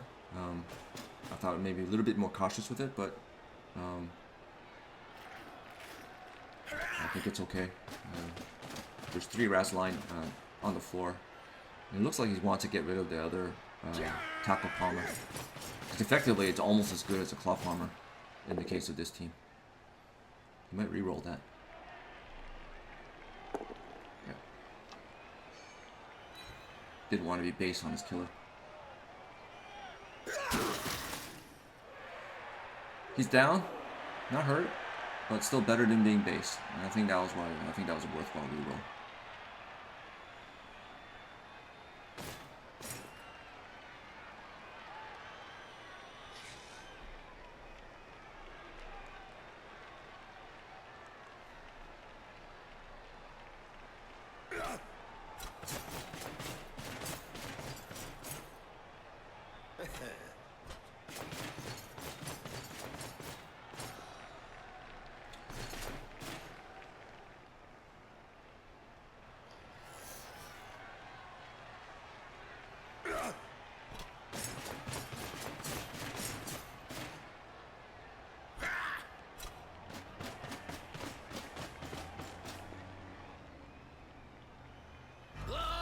Yep, one more position, and it's a relatively safe cage.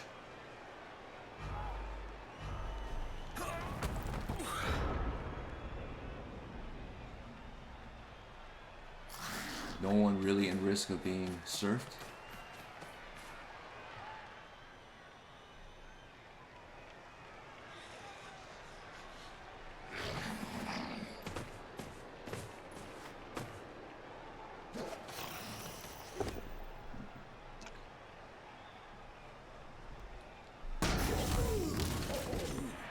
No armor break, pause on, armor break, just a stun. It's literally, I think, every time someone with Mighty Blow hits the other side, it's a bit of a like a butt puckering moment, because any of these important pieces being removed is going to effectively have a huge impact on the game.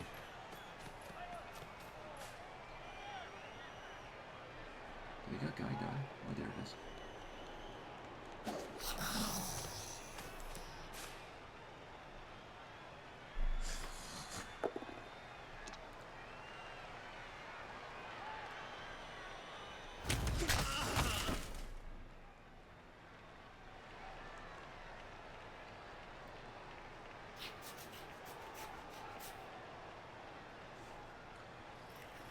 Now, the thing with the pylon here is that he's free.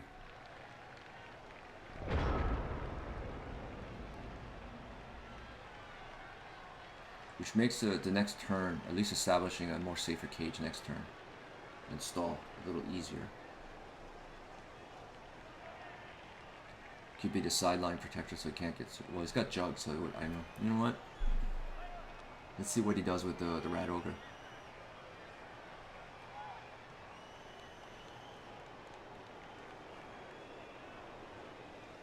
Because he has jugs, it actually, well, he's got Dauntless. Is he willing to risk it?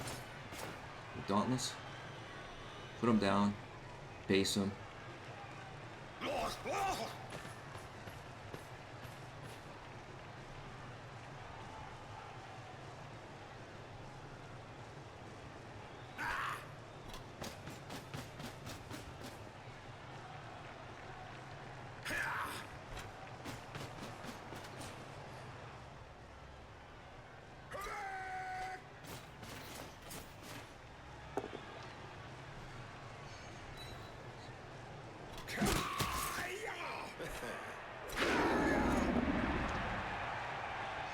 Push him this way. No, no. Not on your killer.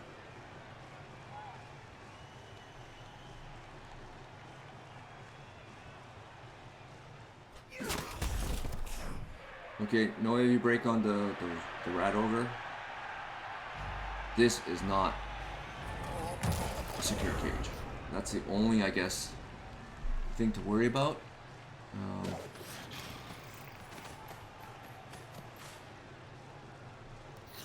Of course, he is down. I think that's the only thing I would be concerned about, is the fact that it's not a secure cage. The question is, will he do it? Because the guy has sure hands, so I'm not sure if he's willing to take the risk. If he had Dauntless, it definitely would be worthwhile. We'll see if he actually chooses that or try to choose something else. Or just, again, Skavens only need 2 turns, even 1 turn to score, so it could be that he just forces the score within the next turn or 2.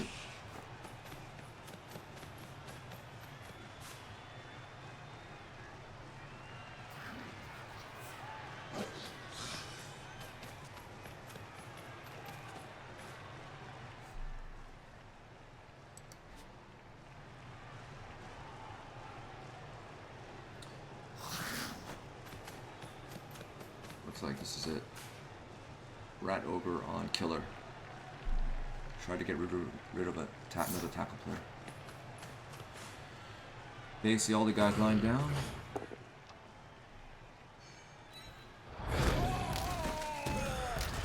Just a stun. Now he can move forward. Can he? Oh, there's a guy there. We missed him.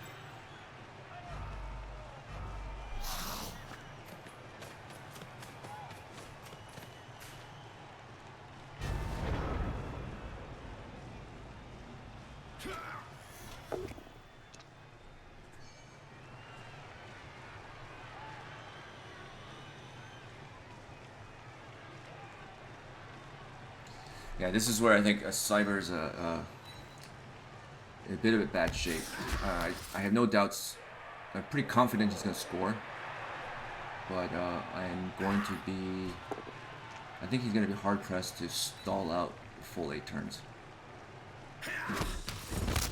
Ooh, that's huge. Oh my.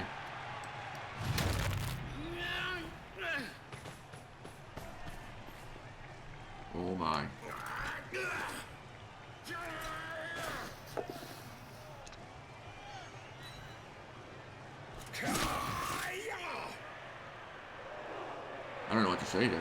Holy cow.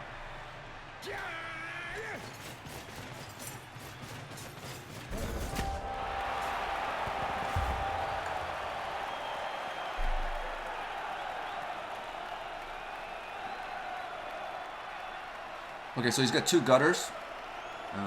Elyod should score with 3 turns with Skaven. I think this is a case where it's a long game for CyberKnight because of the other rat being removed. Elyod's at least now without the apple susceptible to attrition on the other gutter. So let's play this out and then we'll like the outcome. Elyod scores in his possession on turn 8. Scores tie. It's really about attrition at this stage, and whether Elyod maintains the same number of gutters for the second half. And I think that's where the because of the removals, I think that's where kind of the game has changed. It's a case where can Elyod hold out and keep his gutters alive to maintain not only draw in this half, but also to keep the score in the second half, and also stall long enough to prevent CyberKnight from tying.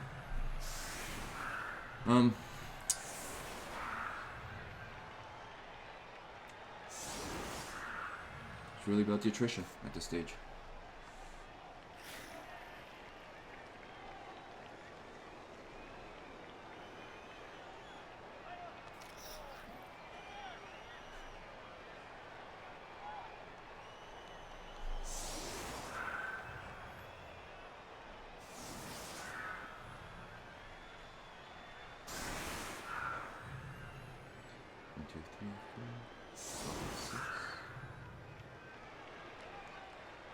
Guys.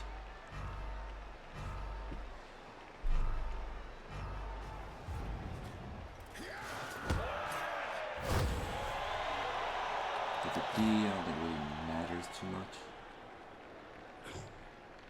I'm thinking else actually it might matter.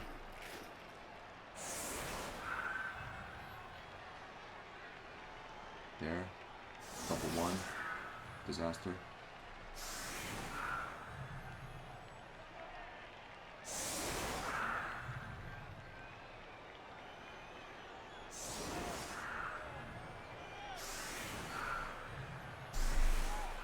I guess if there was a criticism of the 3 rat design or build and being more killy, is the fact that you lose.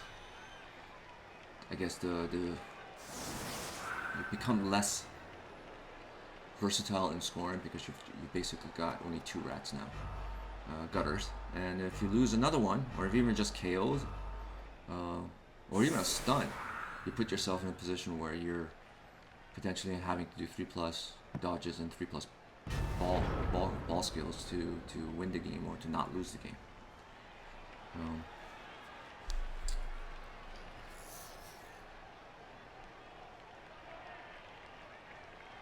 I don't think this is too dramatic. It's really just a 1 in 36 to get the ball back, though it is still scary when you're put in that situation.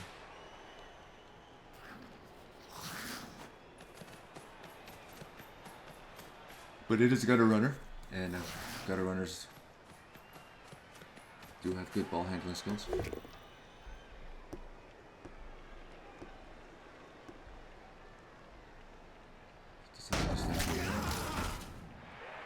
No AV break.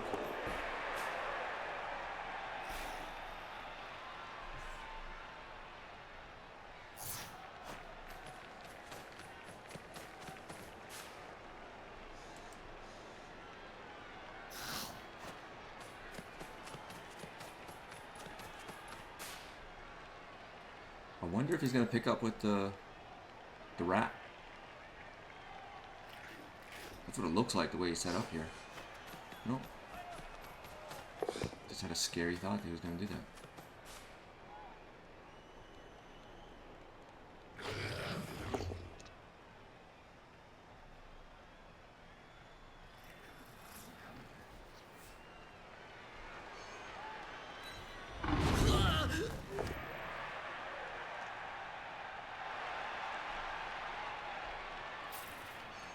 It's a very loose screen.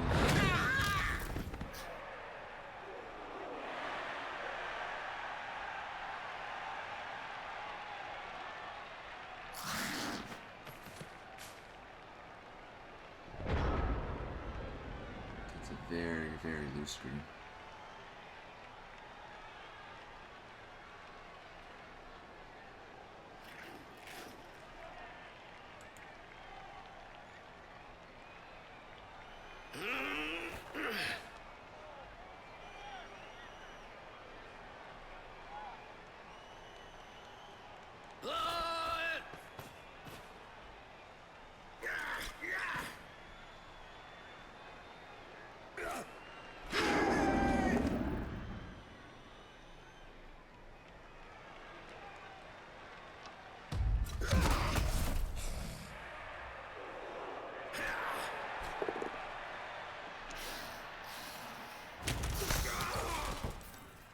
Does he go through here and take a chance?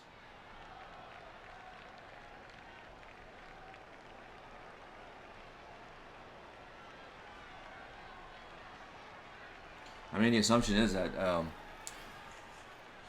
Elyod was going to score. So if you're given an opportunity where it's just a 3+ dodge and maybe a GFI, why not take it? And even if he still scores. Yep, he's going to do it.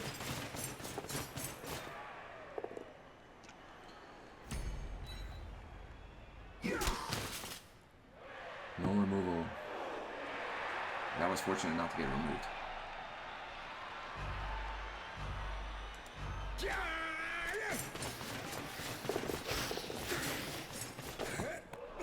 Reroll.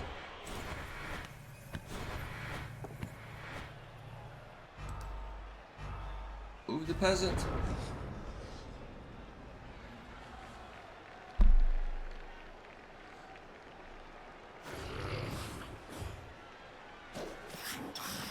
I think that screen that Elyod did, I think that had more to do with the 1 minute turn. I'm pretty sure if you would have, again, this is the kind of things that you would expect in a 1 minute game where the person that wins are able to solve these kind of what would be obvious in a 3 minute game or 2 minute game, these multi-layered puzzles. Can you solve them in a 1 minute game? Because they're going to be there from both coaches. And the reality was, I thought that in the Crucifer CyberKnight game, there was actually very few of those. Actually, both coaches played very solid with respect to not leaving these kind of doable puzzles available to be solved. I think that was a perfect example of why I thought CyberKnight would do well in this kind of tournament.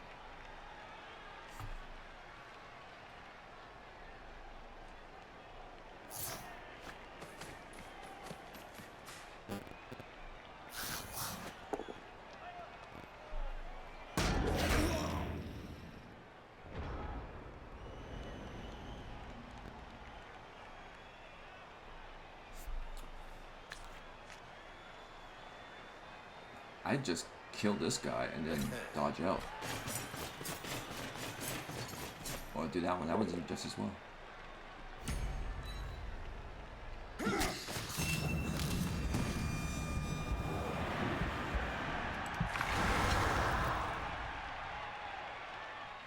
Yeah.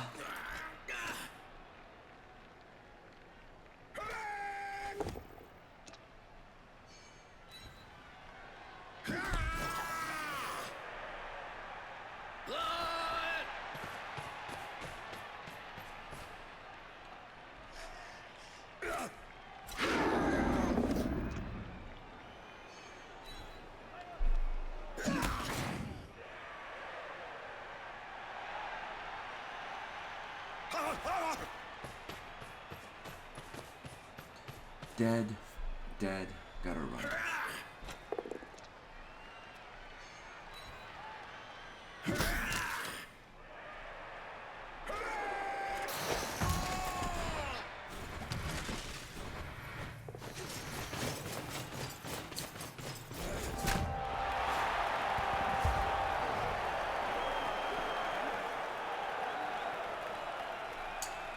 Alright, it's not terrible. And I'm going to look at the positives on this. Unless, how many stand firms does he have? I'm looking from Elyod's perspective. It's 2-0. It looks terrible. He's still got 1 reroll. It's really a question of whether CyberKnight stacks 3 stand firm guys to prevent a 1 turn. It looks like that's what he's doing. Because with the sidestepper and the jugs, it's still possible to score with a 1 turn TD. Is it?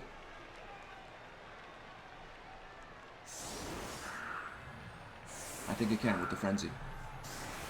Yeah. So there still is a possibility. So it looks terrible. Admit again the three gutter build.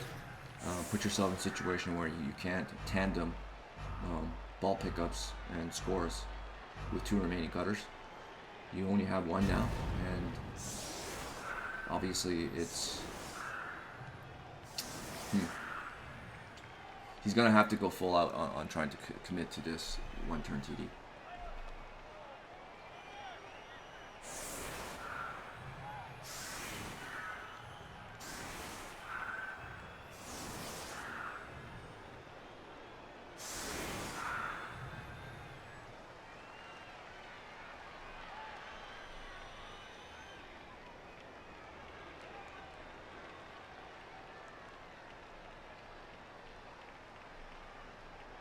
And it's definitely doable. Just can't wild animal.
Alright, so let's look at it from the game plan from Elyod's perspective.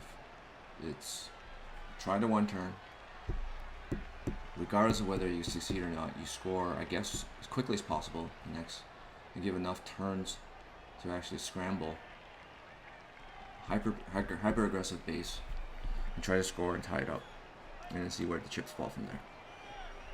Going down 2-0 is pretty bad. And there's no way of sugarcoating it, and plus the fact that it's not even just going down 2-0, it's going down 2-0 and losing arguably 3 of your best players by turn 8.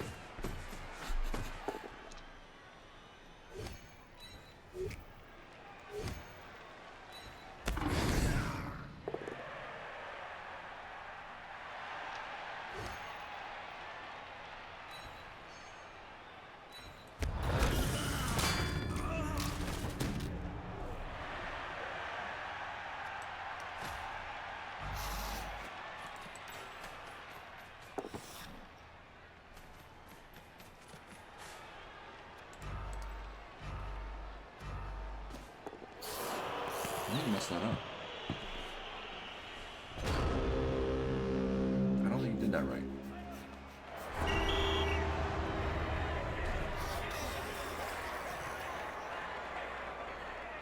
One-minute turns. I don't think he did set that up right. I think he, yeah.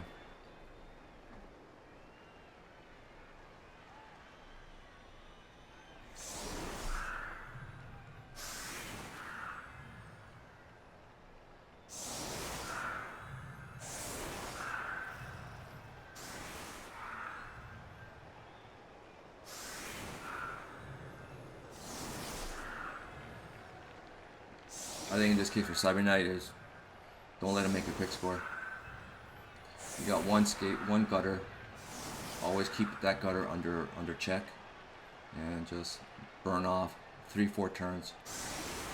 Gives you enough time to even if you have to stall on your own half on your possession. Obviously, if you get more attrition like you were doing in the first half and steal the ball again, by all means, obviously take that opportunity. But with only one gutter,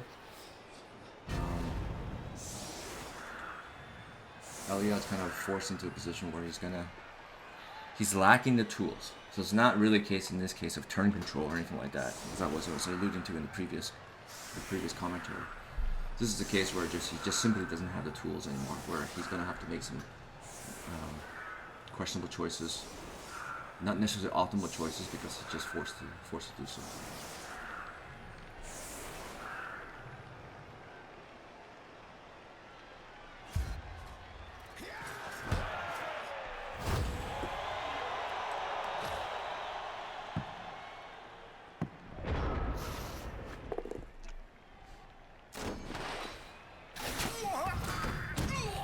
Well, that definitely helps. KO. Anything to give Elyod a spark?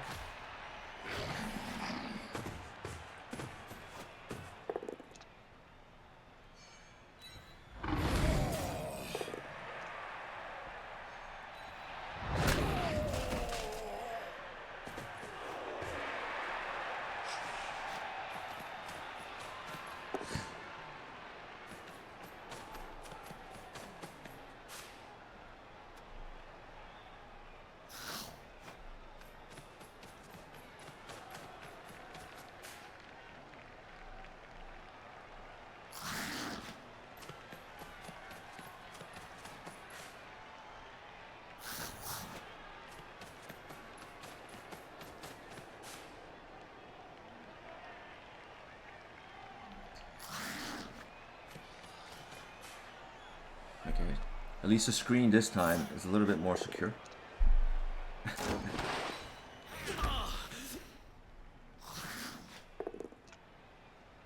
Ooh. Yeah, it's secure. No one's base.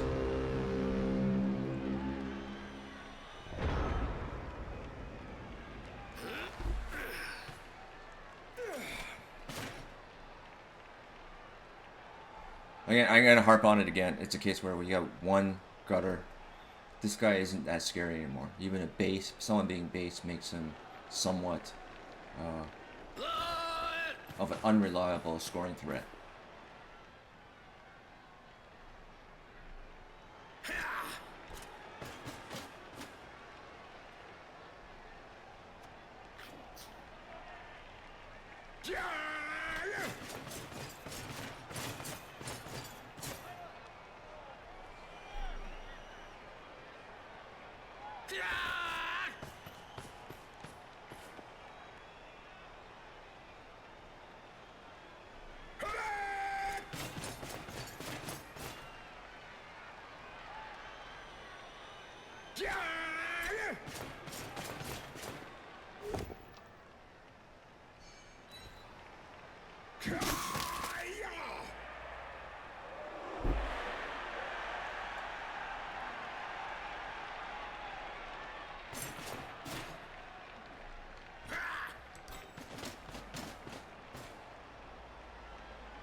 I think it could be conceivable. There might be something here where he moved way over here, where if this guy's based, this makes Elyod free to be able to. He don't literally need to go over here to be a scoring threat with that gutter. The question is how he solves this screen here, assuming he chooses to do it.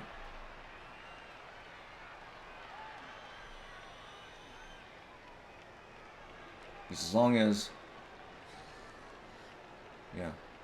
these guys are tied up, you effectively got a relatively easy setup for the next score. In fact, you may not even need to.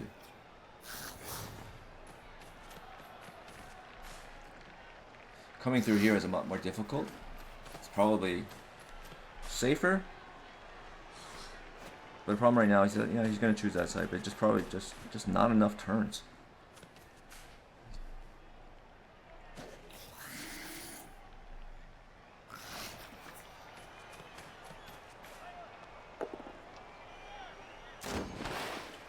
push.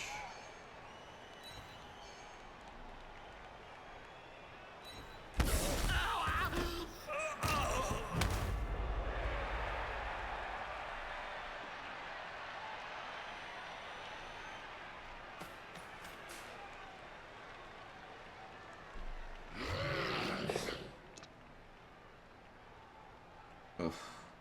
I wouldn't use it. I wouldn't use wrestle.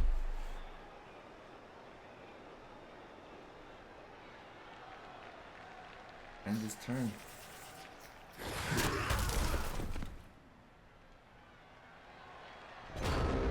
Yeah. Short circuit it if you have to.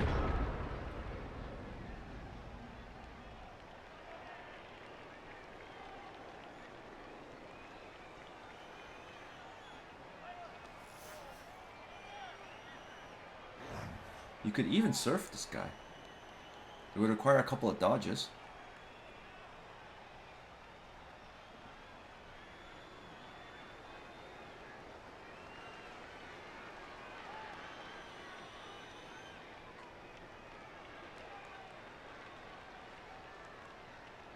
Oh no, you can't. You can't. Never mind. Never mind.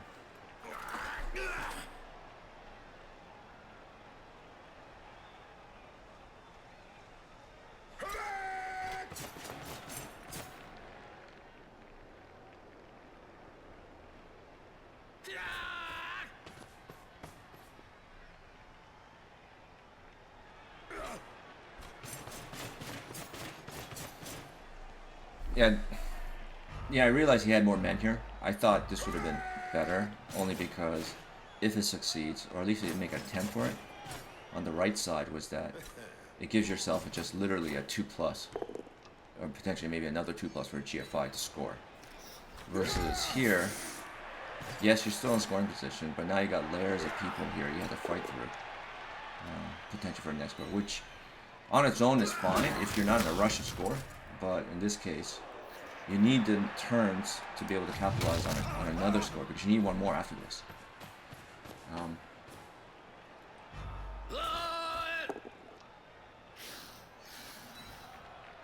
I guess that was my only kind of comment on why I would have suggested this side versus this side. Now he still can score.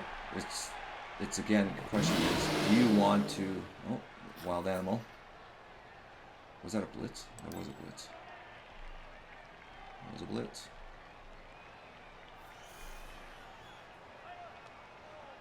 This is an example where, do you want to risk with all these guys potentially making a couple of additional dodges, maybe 3+ dodges to score, or wait another turn? In the case of most people's choice, they would have decided to wait another turn for a more clear opportunity to score, which loses your turn. Which is over for this side, which is more riskier and you leave yourself more exposed. But if things work out, you basically can just do a 2+ and score the next turn. And assuming the score wasn't 2-0, the left side approach that Elyod chose is completely much more better. However, in this case, it just, I guess the silly move, or the more riskier move, is much more, I guess, bigger upside with it. As an explanation why I would have recommended that. Now, because of all this cluster of men, he's now forced to move back. Right. Now, granted, it's Skaven, and I don't want to kind of go too negative on this. Skaven only need like 2 turns to get a blitz or like a ball fumble to basically counter score. So to basically say that with Skaven you have a little bit of leeway in not scoring right away in a situation like this where you're down 2-0.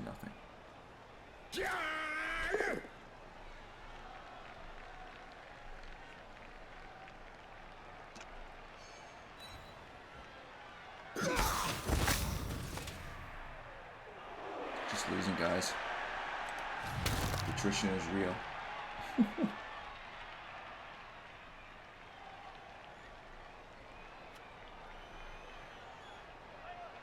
The big one is, the big 2 is 2 rats, 2 gutters.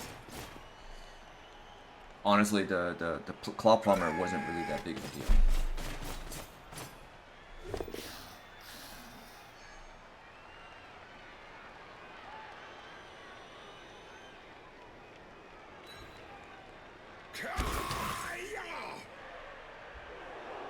We just base, force a 2+ dodge, just for the sake of it.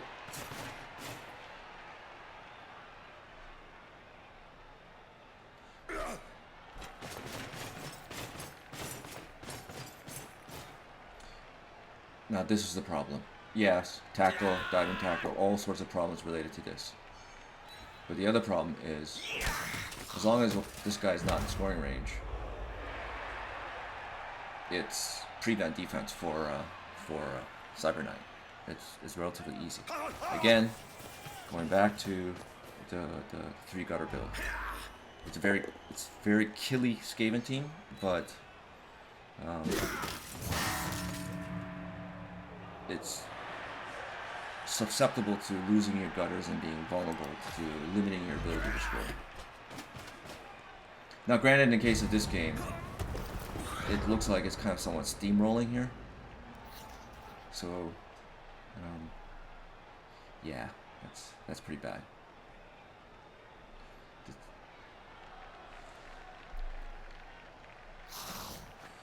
Yeah, it looks like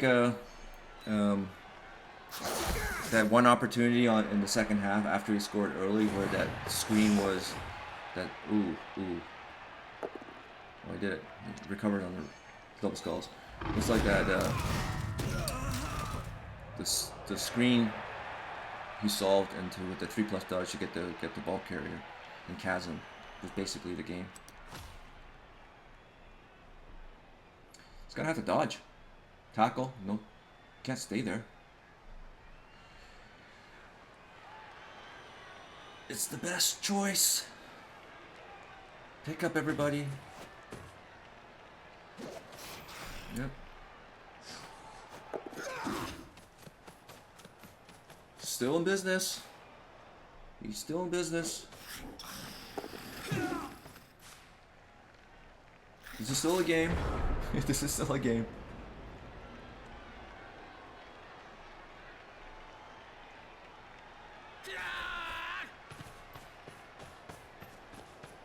That dodge was huge. Diving tackle, tackle, dodge, no reroll.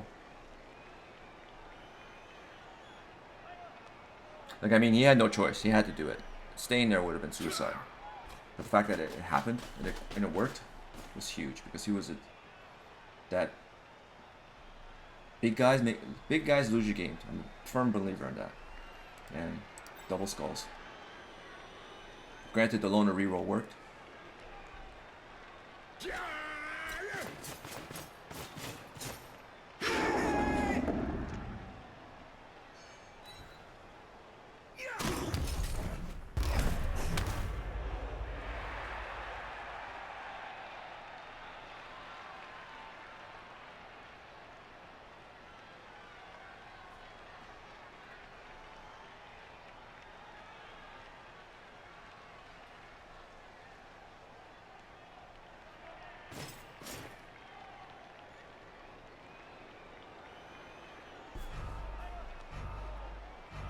Come on, quick.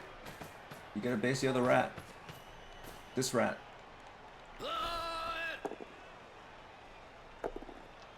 Oh.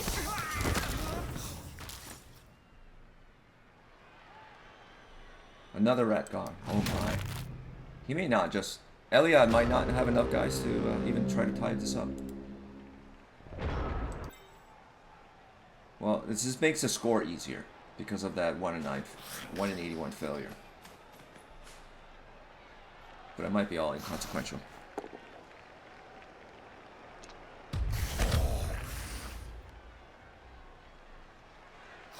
Yes. Push is all you need.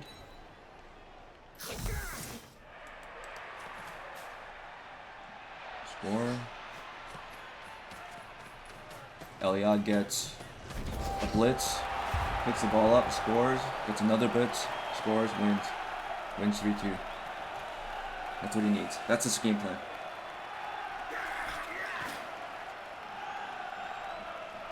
With 1, 2, 3, 4, 5, 6 players.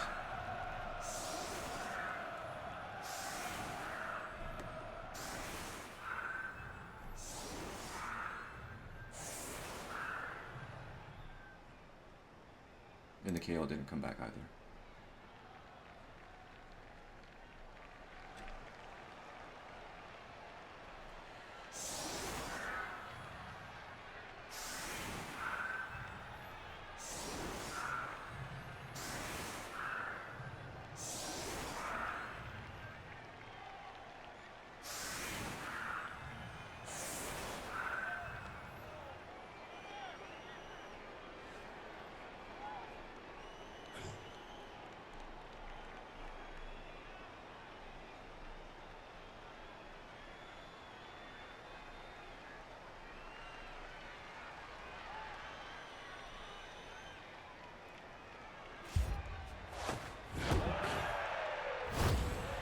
No Blitz, sorry guys.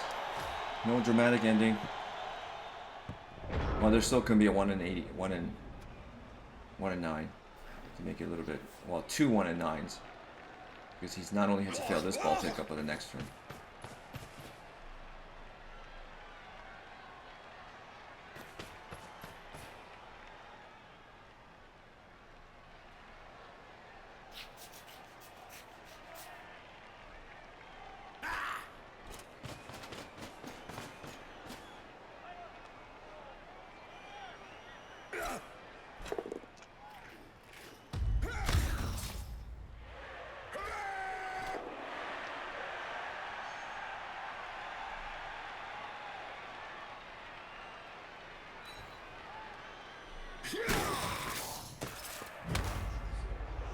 I think he's gonna go for the other gutter if he knocks this guy down. Yep. Remove the only player that actually has a hope of stealing this game. Wing around.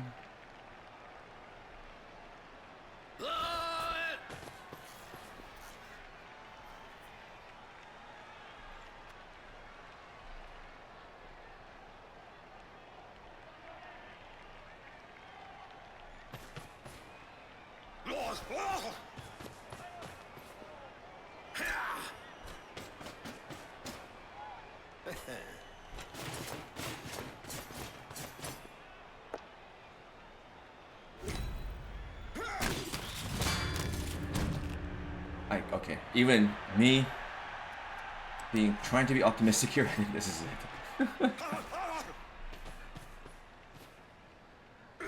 Yeah, I think we're at this point right now. We're just kind of bend the knee. I don't think there's any shame in Elyod GGing on this one. Just bend the knee on this.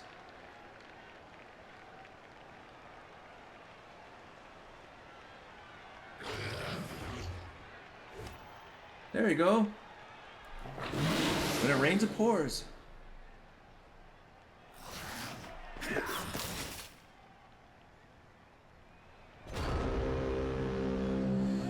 Yeah.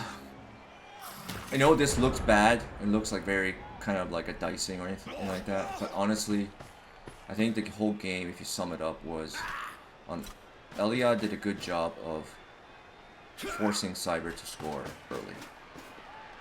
But that I don't think it was a huge setback when he lost the wrestle gutter. It sucked, but when it went during that force, I think it was that light screen he did, where I think he basically effectively made a mistake on that one side, which allowed essentially a shot on his ball carrier, which effectively not only removed this second gutter, but also allowed Cyber to score and go up 2-0. The circumstances of all this is just,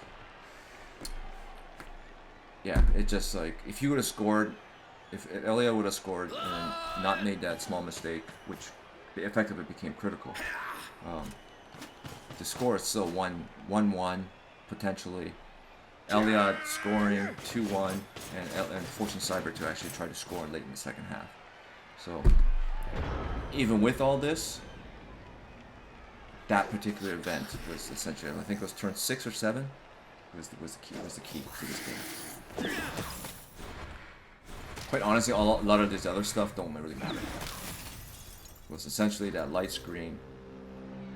I thought it was on the right, on the left side here, but I noticed there was a side stepper and a side stepper guard, so it would have been a 2 dice red block on the on the killer to free that side, but effectively made an opening on the right side as well, which Cyber took 3+ dodge, and that's just.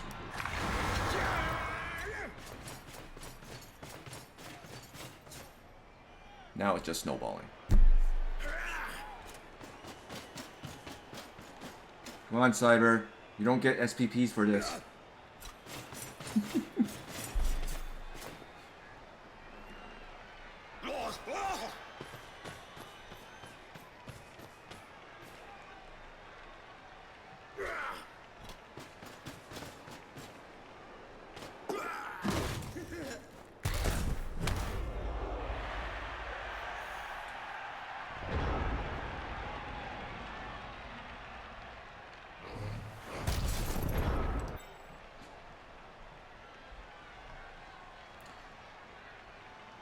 Salutations, GG, congrats, and then score.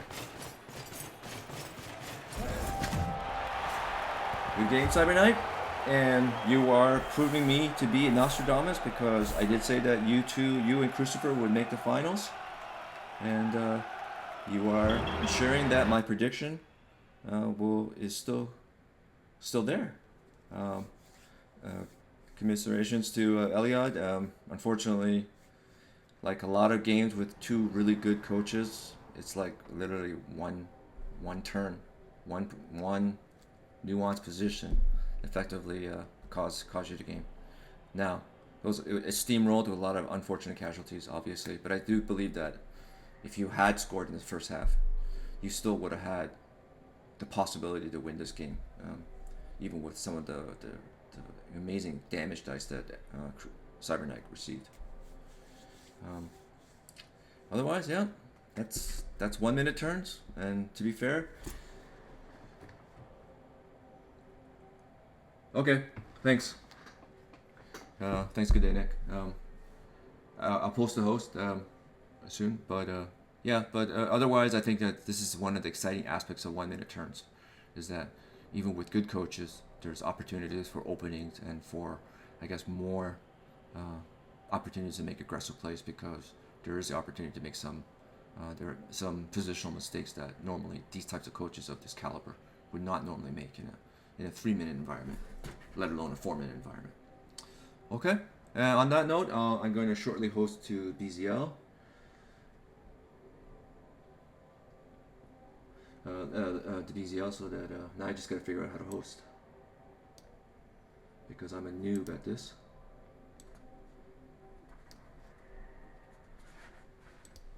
Anyone know how to host? I will. Can you message me?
From the slums of Philadelphia. Meek was arrested during a so-called drug raid. This guy got locked up at 19 and been on probation 11 years. I just thought it was real life for a black kid in America. As soon as Meek was in prison, he became a symbol for criminal justice reform.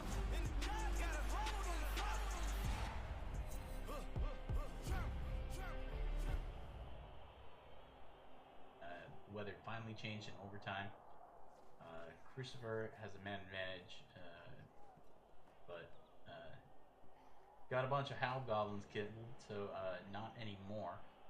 He tried to potato up the side a little bit. Did not work out for him. Ball scattered right out here, and now we're watching Crucifer desperately try and pick it up and score.